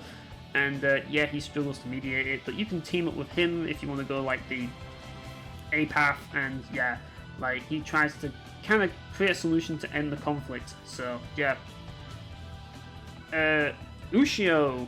Ushio is basically very much like Wilfred. He's after vengeance, and he's consumed with vengeance and stuff, but he kind of, like, he goes through, like, a, character arc where he starts to realise maybe vengeance isn't really all that great, which does affect Wilfred as well. Yeah, he's the samurai character. I don't really think too much of him. Like, he's okay, I guess, but he plays his role well enough. So, yeah. Foxnull. Foxnull is another character who is evil to the core. I mean, he's basically a schemer, isn't he? And I love those types of characters, by the way. Yeah, he's that character, isn't he? He's a schemer, and he's basically pulling all the strings in the background. Obviously, like, he's basically just a pawn of, like, Aleph in the long run when you find out what Aleph is doing. But the fact that he's able to scheme all of this is pretty admirable, even though he's basically evil. And I like his battle quotes and stuff. Like, he's just got that... He's very dapper, and he's very, like, he's just one of those types of characters that is just like, I am a nobility. I am very superior to you. He's basically like Yuan Shao from from Dynasty Warriors in that regard. It's like, yeah, he's one of those characters, and I'm a sucker for those characters. And he's a mage, and mages are really good in Covenant of the Plume. So yeah, I like Foxnull. I'm gonna put him in very good. I think that he's pretty cool. Rosea, oh boy. Now, here's the thing about Rosea. There is a mission in Valkyrie Profile Plume where you have to rescue this bitch, and she decides the best thing to do is to charge in head first and attack everyone with her weak attacks, and then she gets bummed by the enemy, and then you get game over every fucking time, and it's so frustrating. It's the hardest mission in the entire game, and it's probably one of the hardest parts of the entire Valkyrie Profile series outside of getting the A ending in Valkyrie Profile 1. Yeah, I'm not a fan of her at all. I think she's not a good character. And I'm going to put her in terrible just simply because of that fucking mission. Fuck you, Rosea. Right, Sherifer is... Hang on, I'm just going to make sure that we can actually see everything else. No, we can't. Okay. So, yeah. Sherifer is one of the earlier characters that joins you in Covenant of the Plume. She basically has daddy issues. Because of course she fucking does. Yeah, like that's basically her character, and yeah, she kind of outlives her usefulness. Yeah. Just running away from daddy is not enough to make me care. Sorry, I think that's kind of lame. What isn't lame though is August. This guy is literally fucking... He's literally 60 years old, and look at this guy. This guy fights with his bare hands, and he's 60. Jesus fucking Christ. How? What sort of diet is this guy on? How does this guy manage to be as huge and like muscular and like physically competent at that age? I'd like to know. Like, August is a beast. Fucking awesome guy. I'm putting him here. Like, just simply because he's 60 years old and he fights with his bare hands. And he's fun to use in battle, and he's a character that I really like. And at the same time, his Soul Crush 100 hands looks badass. So, I mean, like, he just is badass. Like, to be 60 years old and be able to fight with his bare hands at 60 is awesome. He's just a bad motherfucker. Trying to remember who this is. I've completely forgotten. This is Loxwell. That's what this is. It's weird. Weird how that's Loxwell when, like, but I guess he is. He looks a little different in the artwork. But yeah, Loxwell. Basically, he's Sherifer's dad, and he's basically on the opposing side, but at the same time, he's a father, and he's kind of torn because he still loves his daughter, but he's on the enemy side. Yeah. Like, I think he's okay. He's a mage. He's decent. Ernest. He's kind of like this noble, heroic character, you know, the typical, like, hero archetype. That's kind of what he is. He's kind of like, I don't know, he kind of reminds me of Nagamasa Razai from Samurai Warriors. He's got the similar weapon as well. Like, yeah, he's basically that, like, and he's one of the victims to the Sadist twins, like, when he ends up, like, well, like, Natalia is, but, like, he's fighting with Natalia, and yeah, he's kind of connected to the whole Sadist twins thing. Ultimately, he's okay. He's not really a character that I personally consider, like, a favourite, but yeah, he's there. Gwendol, my man! This guy is awesome. I love this guy. This is the only character in the Valkyrie Profile series whose voice actor has a Scottish accent, and I love that. Like, you'd think with a game that is based on Norse mythology that you'd have more Scottish voices, but this is the only one, and yeah, I find that kind of interesting. Like, I don't know what he's like in Japan, but like, the English dub voice was perfect. Whoever did the English dub of Gwendol, you are amazing.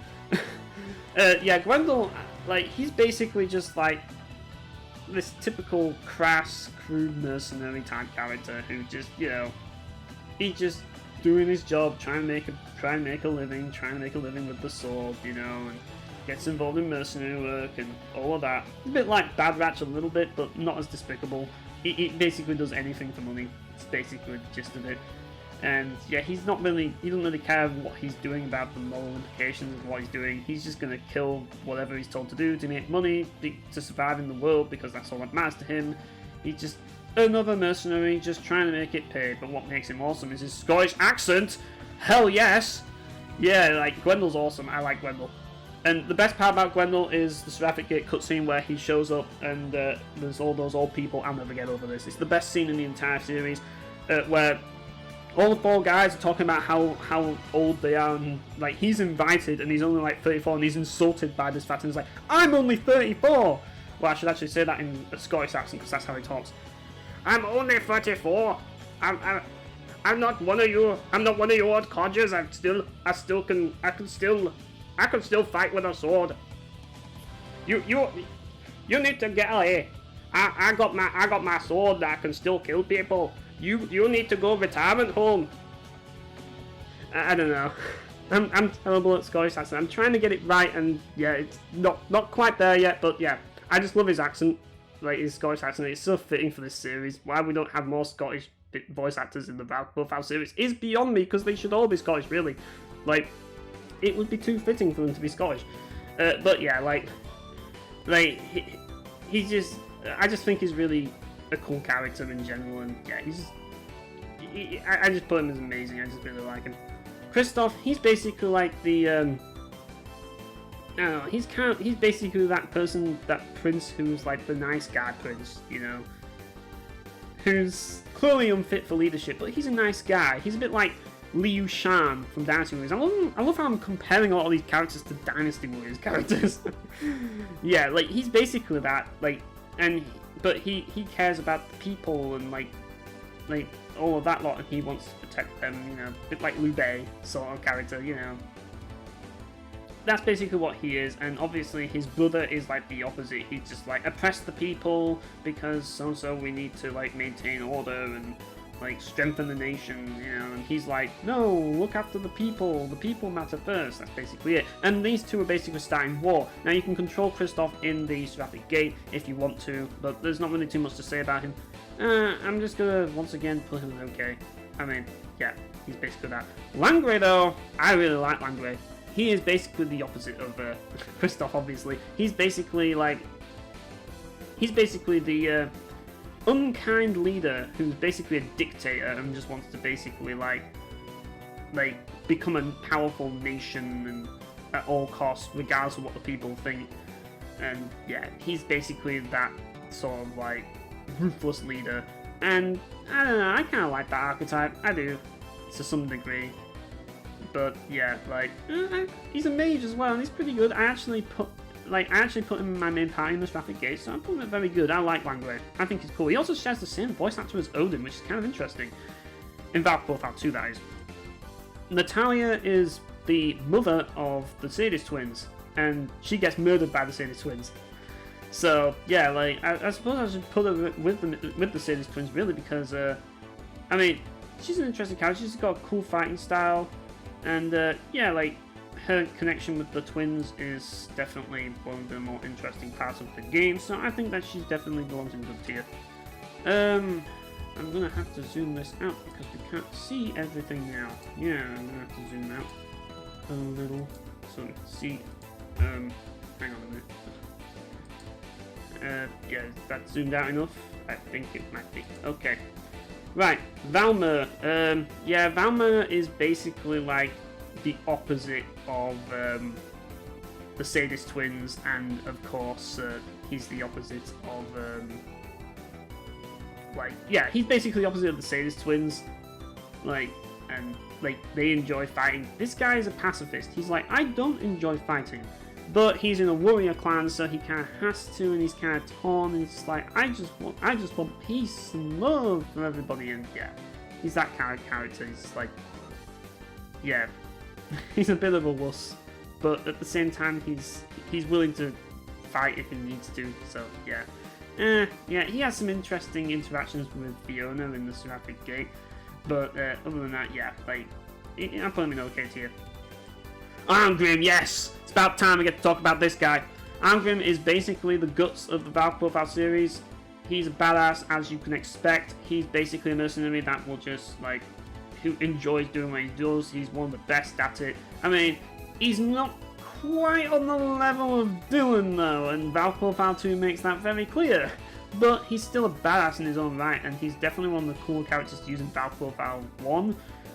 Yeah, I'm definitely putting him in amazing tier. Like, Arngrim is awesome. His backstory is great in Valkyrie Profile 1. 2, he's just kind of like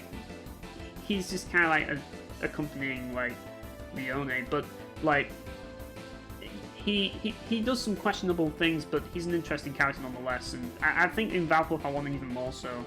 In 2, he kind of he's kind of not as good in battle, but in 1 he's really good in battle. So yeah, like In 2, he's kind of sidelined, to be honest, because he's just kind of sidelined with Dylan. Dylan's just the man. But he's still a really entertaining character. I love his personality, how he's just kind of like, you know, very crude and like, you know, he's that type of personality that I like, and he's just awesome. He's just a badass. How can you not like Arngrim? Speaking of badasses, next we have Brahms. Brahms is one of my favourite characters in the series. I love Brahms. He is basically Dylan's stand. And what I mean by that is JoJo stand. He literally is. He is literally Dylan's JoJo stand, so he goes here. I mean, gameplay-wise, he isn't as good as Dylan in the second game, but he is still good. He's the best tank in the game, and he's a very easy character to pick up and play, and it's easy to combo with him. He's got a decent weapon. Not the best, but he's decent. He's a decent character that I enjoy using, and he's really fun to use. He actually works really well with Burst as well. And yeah, he fights with his bare hands as well, just like fucking August. So yeah, he's a badass. I love fucking Brahms to death. I mean, his character design with his big, huge like hair and stuff is really awesome. Just everything about him is just way too damn cool for this entire franchise. Even though this franchise is full of cool characters already, this guy takes it to a whole new level of coolness. I just love fucking Brahms to death. Brahms is just awesome. Brahms is just fucking awesome. But you know who's even more awesome? Fucking Lazard motherfucking Valef. Best character in fucking gaming. Period. This character, where do I even begin with this character? I've done an entire, there's an entire chapter of my Valkyrie Profile 2 analysis dedicated to this one character. That's how much I love that. That's how much I love this character. And that's the longest episode, at least I think it is. Damn, Lazard is just such a phenomenal villain. He really is the greatest villain ever. He is so despicable, but at the same time you can't help but love him. He's that heel character that you're clearly supposed to hate, but you can't help but love, just simply because he's a lovable rogue, isn't he? He's just so despicable, but at the same time he's just so good at what he does. And you know he is, and you admire that, but at the same time you know he's a dick, and you know he's an absolute bastard, and that he's pure evil, and he's a degenerate, and that he's just everything that you shouldn't like, but you can't help but love him because you just admire the fact that he managed to get away with it for so long. He's just that character that is just, like I say, he's a lovable rogue. In every single meaning of the word. He's a character that, he's a rebel for starters. He opposes authority, and throughout Valkyrie Profile you grow to really hate the gods and Freya and Odin and all that. You hate them with a passion. And this guy makes a mockery out of them, which is fucking brilliant. You're rooting for him even though you shouldn't be. That's basically what Lazard is. He is that character. Yeah, he is basically he's just, there's so much to even to talk about this character. Where do I even fucking begin? He is just fantastic.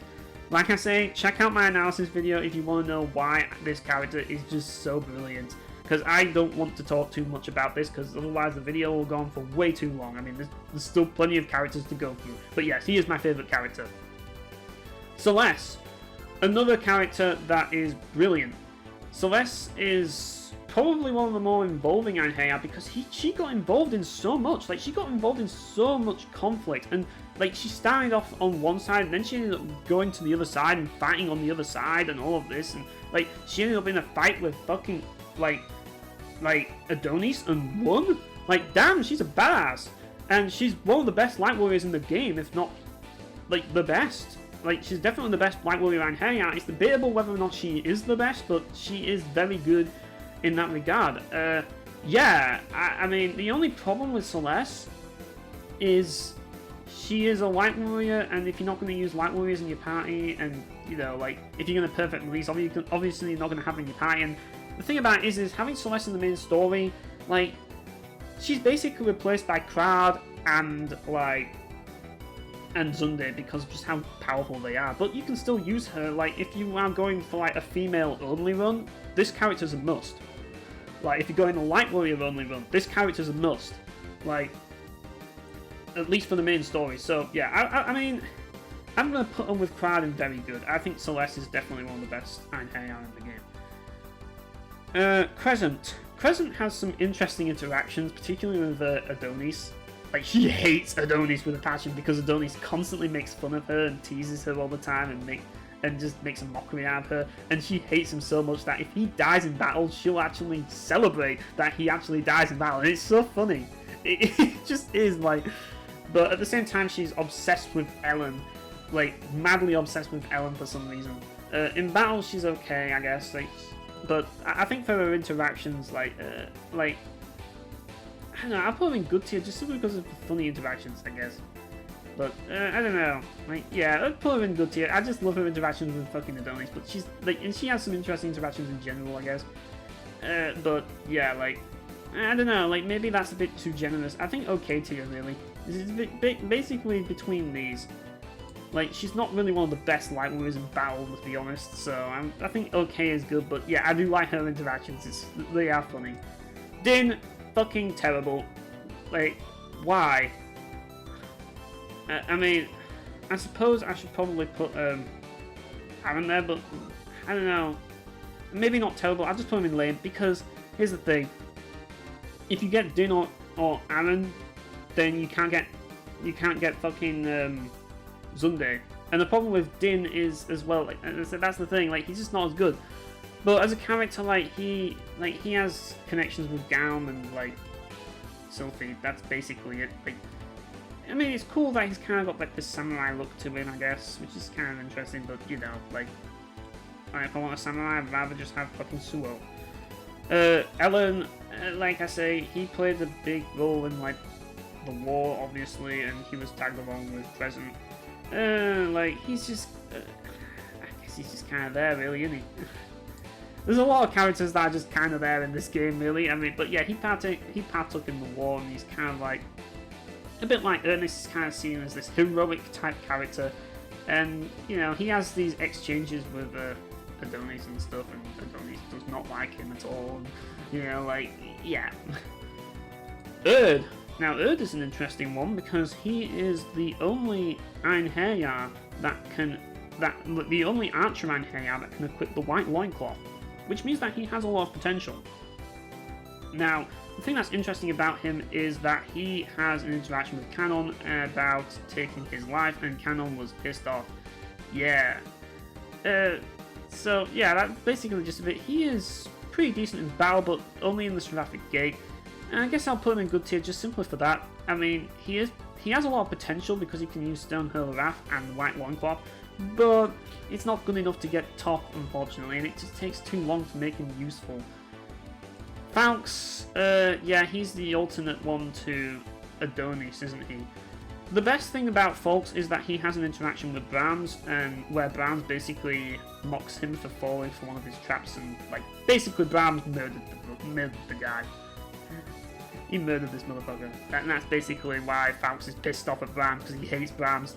And he hates the undead and all that lot, but yeah, like, you probably don't want to get him because you miss out on Adonis. It was way cooler, but that interaction with Rams is the one and only reason why you ever want to get him. But other than that, I just put him in lame tier. He's just worse than Adonis in every single way.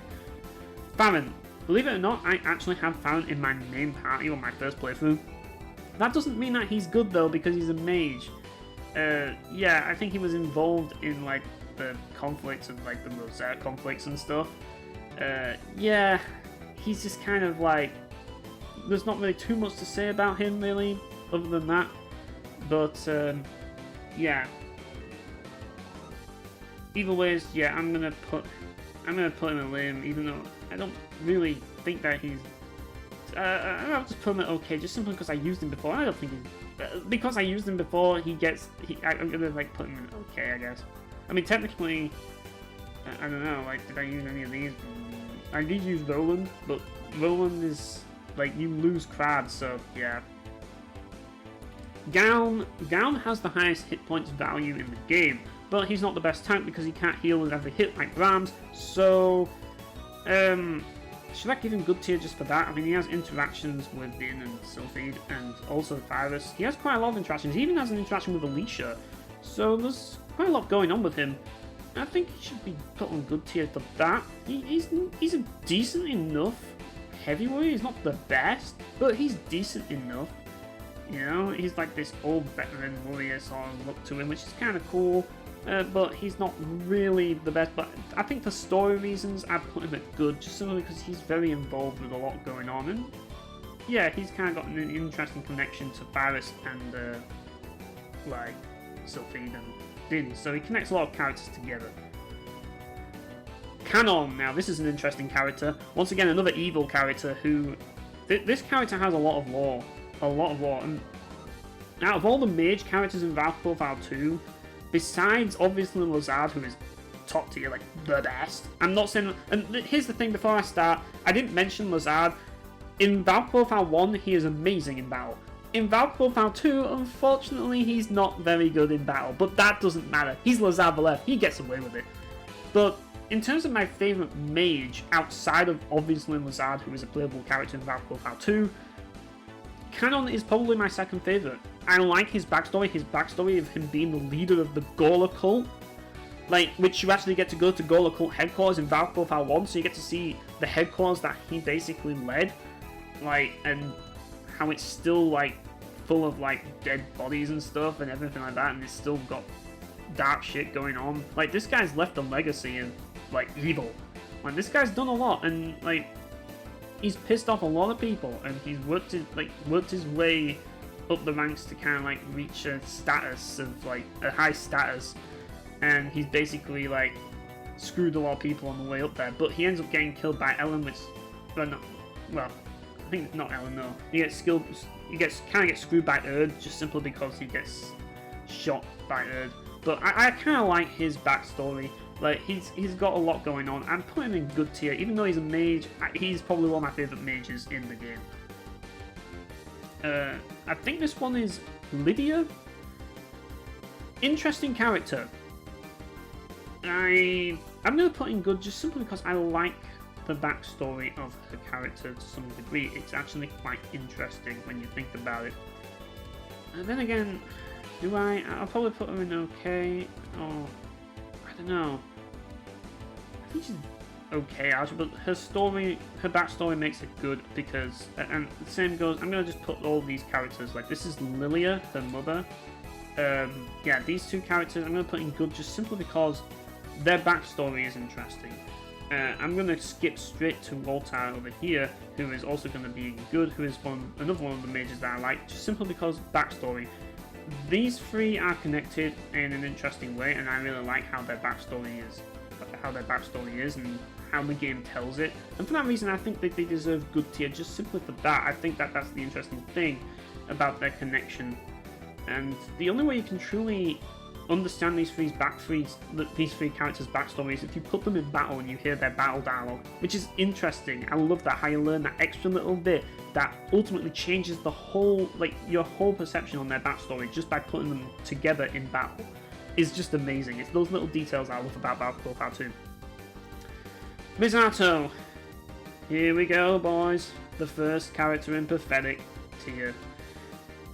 Yeah, Misato is the worst character in the Valkyrie Profile series. He is completely pointless. Like, in terms of Einherjar interactions, there's really not much to say. He's shit in battle. He's really hard to get as well, and there's just no point in having him. Why even bother? He's just pointless, and he's just like, there's nothing good about him whatsoever. I guess he's not really, like the most, like, unlikable character, but he's just pointless. He's useless. He is pathetic. The only character that's more pathetic than this character is Dallas, who isn't even playable, and I'm not ranking him just simply because he doesn't get the honour of being ranked because he's a pussy, and I don't rank pussies on this list. Sorry. Let's make sure that it's all full screen, yeah. Right, so Mithra. Mithra is the first Einherjar that you get in Valkyrie Profile 2. He's a mage. His backstory is also one of the more interesting ones. For that reason, I'm putting him in good tier, even though he's a mage. He is definitely one of the more interesting mages, simply because his backstory is absolutely insane. Like, his backstory is beyond tragic. It is really fucked up and dark. Like, man, just read his backstory and you'll see what I mean. Like, this character goes through a lot of shit. But, like, in battle, like, you probably might not use him for that long, but you might use him. It depends. And he has his own holy water that he's kind of like patented by himself. I'm calling it the holy water of Mithra or something. So yeah. Varys. Varys is, I'm going to put her in good tier. Varys is the original, like not the original, but she is one of the earlier queens of Japan. So she was once queen of Japan. So she's kind of sort of related to Alicia in a way. The reason why I'm putting her in good tier is because she's a really good elemental archer, but at the same time she has a lot of battle dialogue and her biography is really interesting. She got involved in a lot of stuff. She's probably one of the most important Einherjar story-wise, because like in terms of Valkyrie Profile 2 Einherjar, that is. Like, in terms of the Valkyrie Profile 2 Einherjar, she's the most important because not only is she connected to Elysia being like part of the royal lineage, but at the same time she's connected to all the stuff that happened with the war efforts. Like she's connected to Celes, she's connected to Sylphie, she's connected to Gal, who I think is trying to find that. She's connected to so many characters, and there's so much dialogue with her that if you miss out on her, then you miss out on like a lot of Einherjar conversations. So she's definitely a must-have. The only other option is Erd, who is good in his own right, but I think like she is probably more important to get ultimately because she's useful in the main story if you're going to use an archer. So yeah. Speaking of archers, we have Rufus. Rufus is like the male lead of Valkyrie Profile 2, and he's very lax to some degree, and he's kind of like, he likes to complain and moan a bit. But the thing about it is, though, is at the same time he's kind of got a harsh fate, and he goes through some shit, but the game doesn't emphasize on it fully, but you can tell that he goes through some shit. And yeah, he's like the only character that can fully relate to Elysia for that reason. Yeah, he is a pretty solid archer in battle, probably the best in the game if you ask me. Yeah, as I say, like, he's one of those characters that, as I say, he's a bit whiny and complaining, but that's just kind of his character, I guess. Like, I mean, he does grow out of it a little bit, but it is kind of funny how he'll just constantly like the characters will do something and then he'll just say, "Oh, why didn't you do this?" Like he's one of those type of "why didn't you do this the first time" sort of characters. He's basically kind of like playing the role of the player, just questioning everything that goes on in the game. Like, why didn't you think of this? Why didn't you just do this? Why?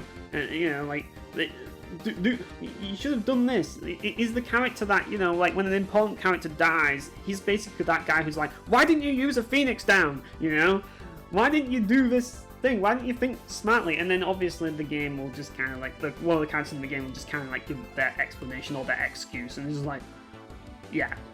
So in any case, as I say, he's a major character and he's a good archer. I suppose I'll put him in very good. He is definitely one of the more important characters in the game, and yeah, he is a bit whiny to some degree, but he's also kind of entertaining to some degree as well.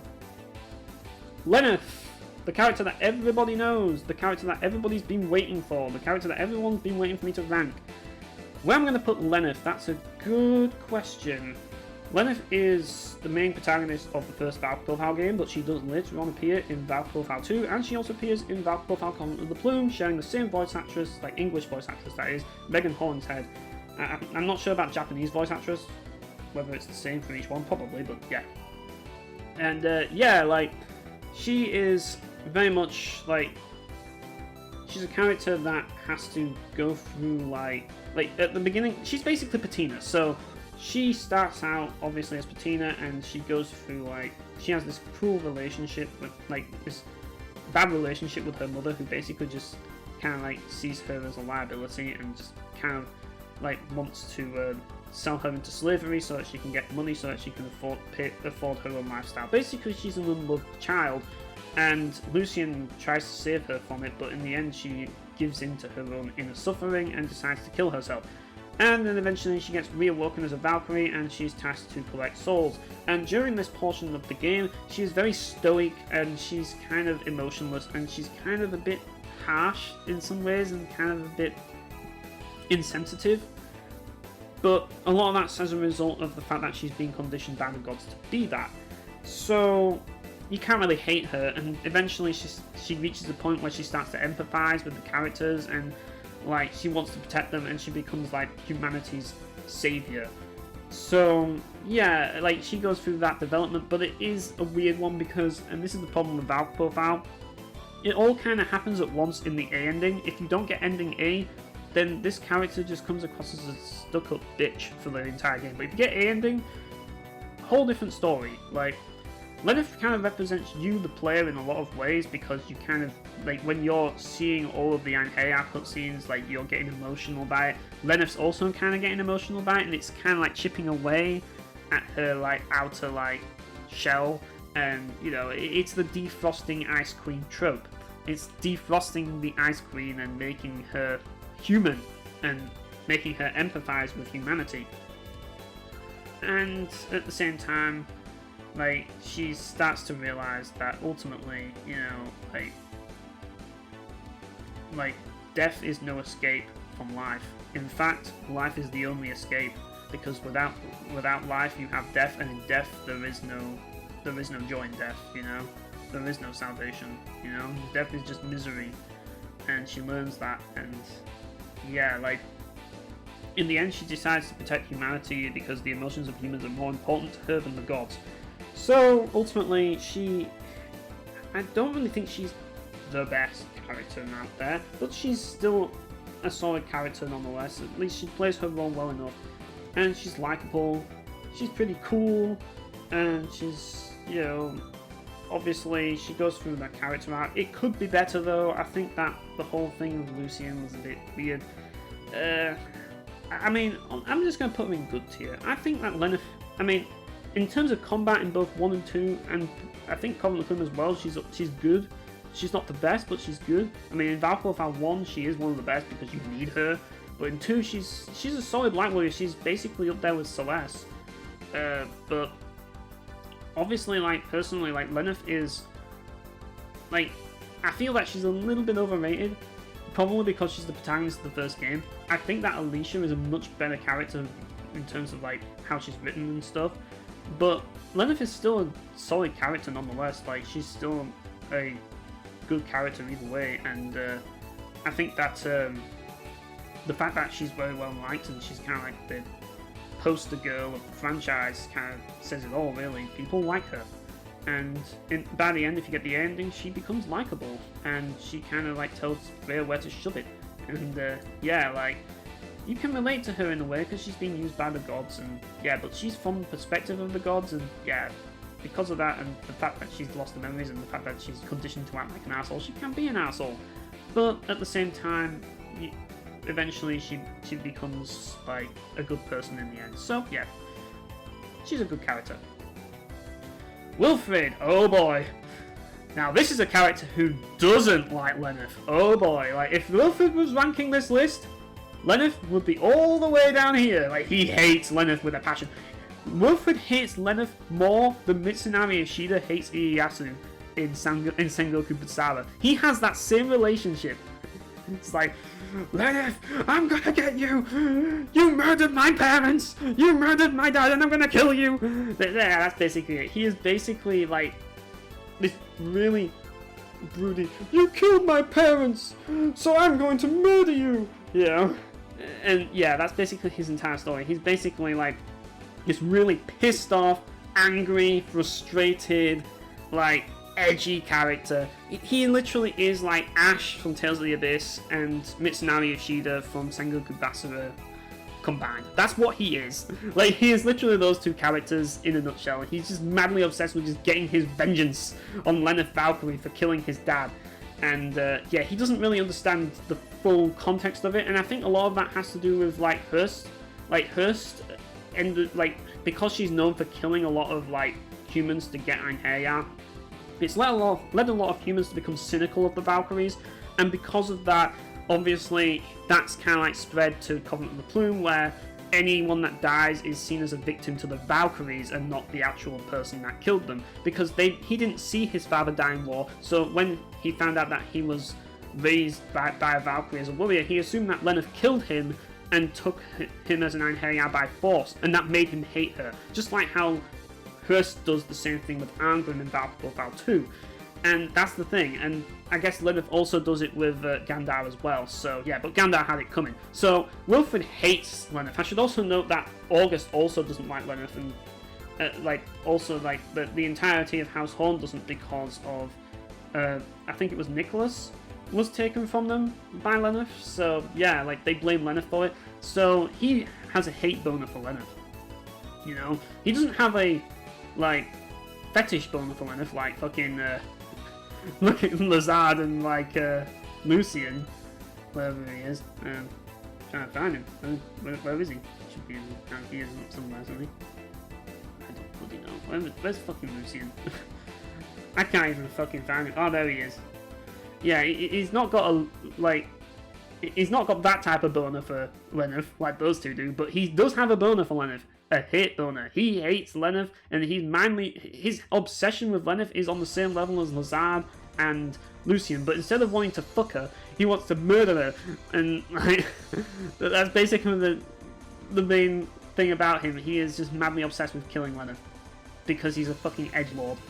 And Wilfred is just that type of character that I absolutely love. I love these types of characters that are just so angry all the time, 24/7. They never stop being angry and they're always pissed off 24/7. Like, there's just something entertaining about those characters that I just like, don't talk to me. I'm angry today because this person pissed in my coffee this morning and that's made me upset and now I have to fucking take it out on everybody else. He is that type of character. That's the type of character he is. He's that type of character that's always angry, always pissed off, always grouchy, always has something to complain about, always has something to whine and moan about, always has to be like always fucking like wanting revenge on Lenneth Valkyrie. He is just like Mitsunari Ishida in Sengoku Basara for like 3 and 4. Like, he is exactly that same character.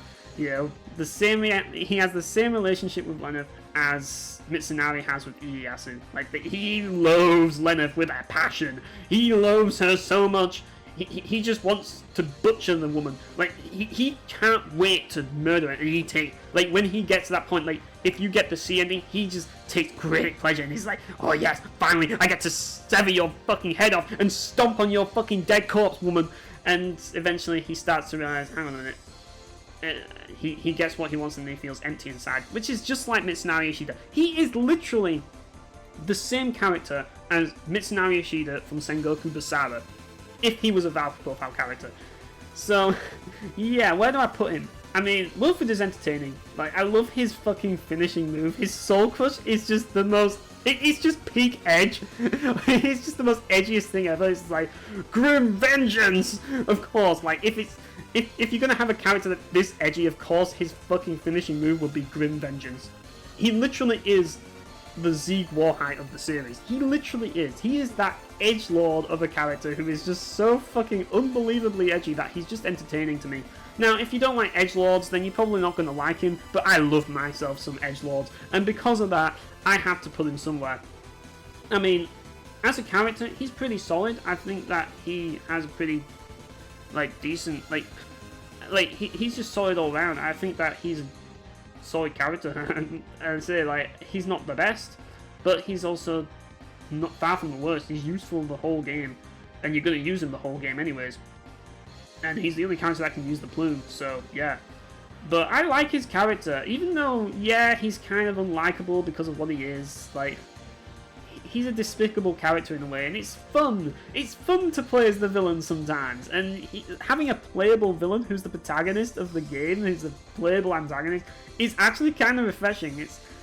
I love that. So, where am I putting Wilfred? I mean, honestly, I'm putting him very good. I like Wilfred a lot. Like, I like his relationship with his mother and, like, his little sister, and, like, how they basically make him who he is. Like, Wilfred is literally the definition of Guile's wing quote in Street Fighter 2. Like, that's basically what he is. He is the definition of what Guile's wing quote, like, how do I explain it? Like, Guile's wing quote in Street Fighter 2 is go home and be a family man. That is what Wilfred should have done from the very start of the game, and if he listened to Guile's advice, none of this would have happened. But unfortunately, Wilfred's just way too damn edgy to just go home and be a family man, and he's just out for blood. He wants to murder people. That's all he's interested in. Now, obviously, depending on which ending path you pick will depend on whether or not you want him to be a good guy or a bad guy. You get to choose. You get to choose who you want Wilfred to be. Do you want him to be a despicable, pure evil, sadistic, vengeful, evil bastard, or do you want him to kind of like rethink his actions and do the right thing in the end, it's up to you. Valkyrie Profile Covenant of the Plume lets you decide whether or not you want to be that or the other, and a lot of it is decided by how often you use the Plume. If you never use the Plume, he'll end up being a good guy. He'll end up being a great guy. But if you use that Plume, then he'll end up being a questionable guy, and if you use the Plume too much, like twice, then he will be the most evil bastard you'll ever know in your entire life. So, yeah, Wilfred, I like Wilfred. He's an edgelord. I like edgelords. So, yeah. Xenon. Xenon is basically... He's basically like the leader of the Rosetta Dynasty group. He's like he's in charge of all the generals. So he's basically in charge of like Adonis and like Barons and all of these people that fought under him. But yeah, like he's a mage, so yeah, he's not really brilliant in battle, but he has some connections to characters. Is he the most interesting of mages though? Not necessarily. Putting him in okay. I think there's other more interesting ones. Yume! Yume's another character that's very tragic. Her past is, as I say, tragic. She's a mage, and her backstory is probably one of the ones that's going to bring you to tears the most in Valkyrie Profile 1. Yeah, like, she's basically kind of like living an empty life, and she doesn't really know how to get out of it, but really she's trying to pretend that everything's okay, and like, she's got this happy-go-lucky personality, but underneath, deep down, she's really suffering, and yeah, and she has an emotional breakdown eventually when she realizes that her, you know, the truth about her parents and everything else, and then she, like, there's a lot to it, and she ends up being really sad and depressed, and yeah. But she's a mage, and she's actually decent. I would say that Yume is... Like, Yume is one of the more interesting mages. I used Yume a lot. I think she's kind of one of the interesting ones. I like her default pose in battle, where she does this chicken dance. It's so fucking hilarious. Like, it really is. But I think her story is definitely one of the more impactful ones. And she's a mage, so she's really good. She's a great mid-game mage. She's basically my choice for the mid-game, personally. I always use her in the mid-game. So, yeah, I would basically put her on very good, because she's a good mage, great backstory, very tragic, but yeah. And finally, we have the man himself, the character we've all been waiting for to rank, and that is Xunde! Yeah, Xunde! He's awesome, he's amazing, he's the hero of the entire series! Well, yeah, he's the main hero of Valkyrie Profile 2, he's the guy who does all the work. Everybody else just sits there and watches this man carve up all the boss fights. Like, basically, it's like, Alicia's like, I'm going to stop you, but first, I'm just going to take a step back while I send Xunde out so that he can actually murder you for me on my behalf, because I'm too busy playing, like, Texas Hold'em with Silmeria in my mind, and Angrim's, he can't be fucked, Dylan, he's too busy lifting weights, and Lazard, he's too busy scheming on how he's going to fuck Lenneth. So, we need you to go out and do all of the work. And to his credit, he does. And he never lets us down. You can always rely on Xunde to get every job done. He is amazing. He is, like, look at him. He don't even fucking, like, he don't even give a fuck. He's wearing basically no body armor. Like, and he just kind of, like, walks around with this massive sword, and he's got these hilarious battle quotes where he's just like, big trouble! You know, like, Kyle Hebert, or however you pronounce his fucking name, he definitely did a fantastic job at this character. He absolutely did. He nailed Xunde. He absolutely nailed this character.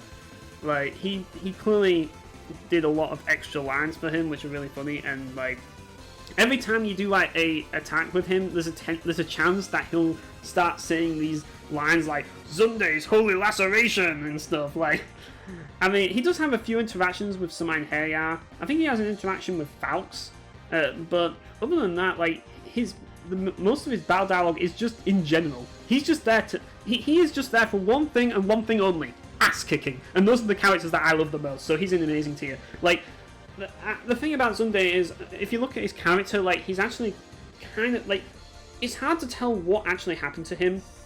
But if you ask me, what happened to him is that he ended up getting trapped in the Oddrock Caves and turned to stone. That's kind of what I believe. I like to believe in it, but there's a lot of different things. Like, he has the Grand Sting, which was eventually used to seal, like, the Oddrock Caves. So, he's the actual wielder of it originally. So, maybe he was turned to stone in there. Like, but, you know, my favourite thing to believe about Sunday is that he tripped over a rock and died. Because nothing can kill this guy in actual battle. He's that badass, and he's that unstoppable in a fight that you just can't kill him. But anyways, I think we have ranked every single Valkyrie Profile character. I hope. If there's any Valkyrie Profile character that I'm missing, I do apologise for forgetting to rank them. I've tried my best to get every single character in the series. And yes, I'm not going to rank like Valkyrie Anatomy or Valkyrie Elysium characters, because fuck them. They don't deserve to be ranked.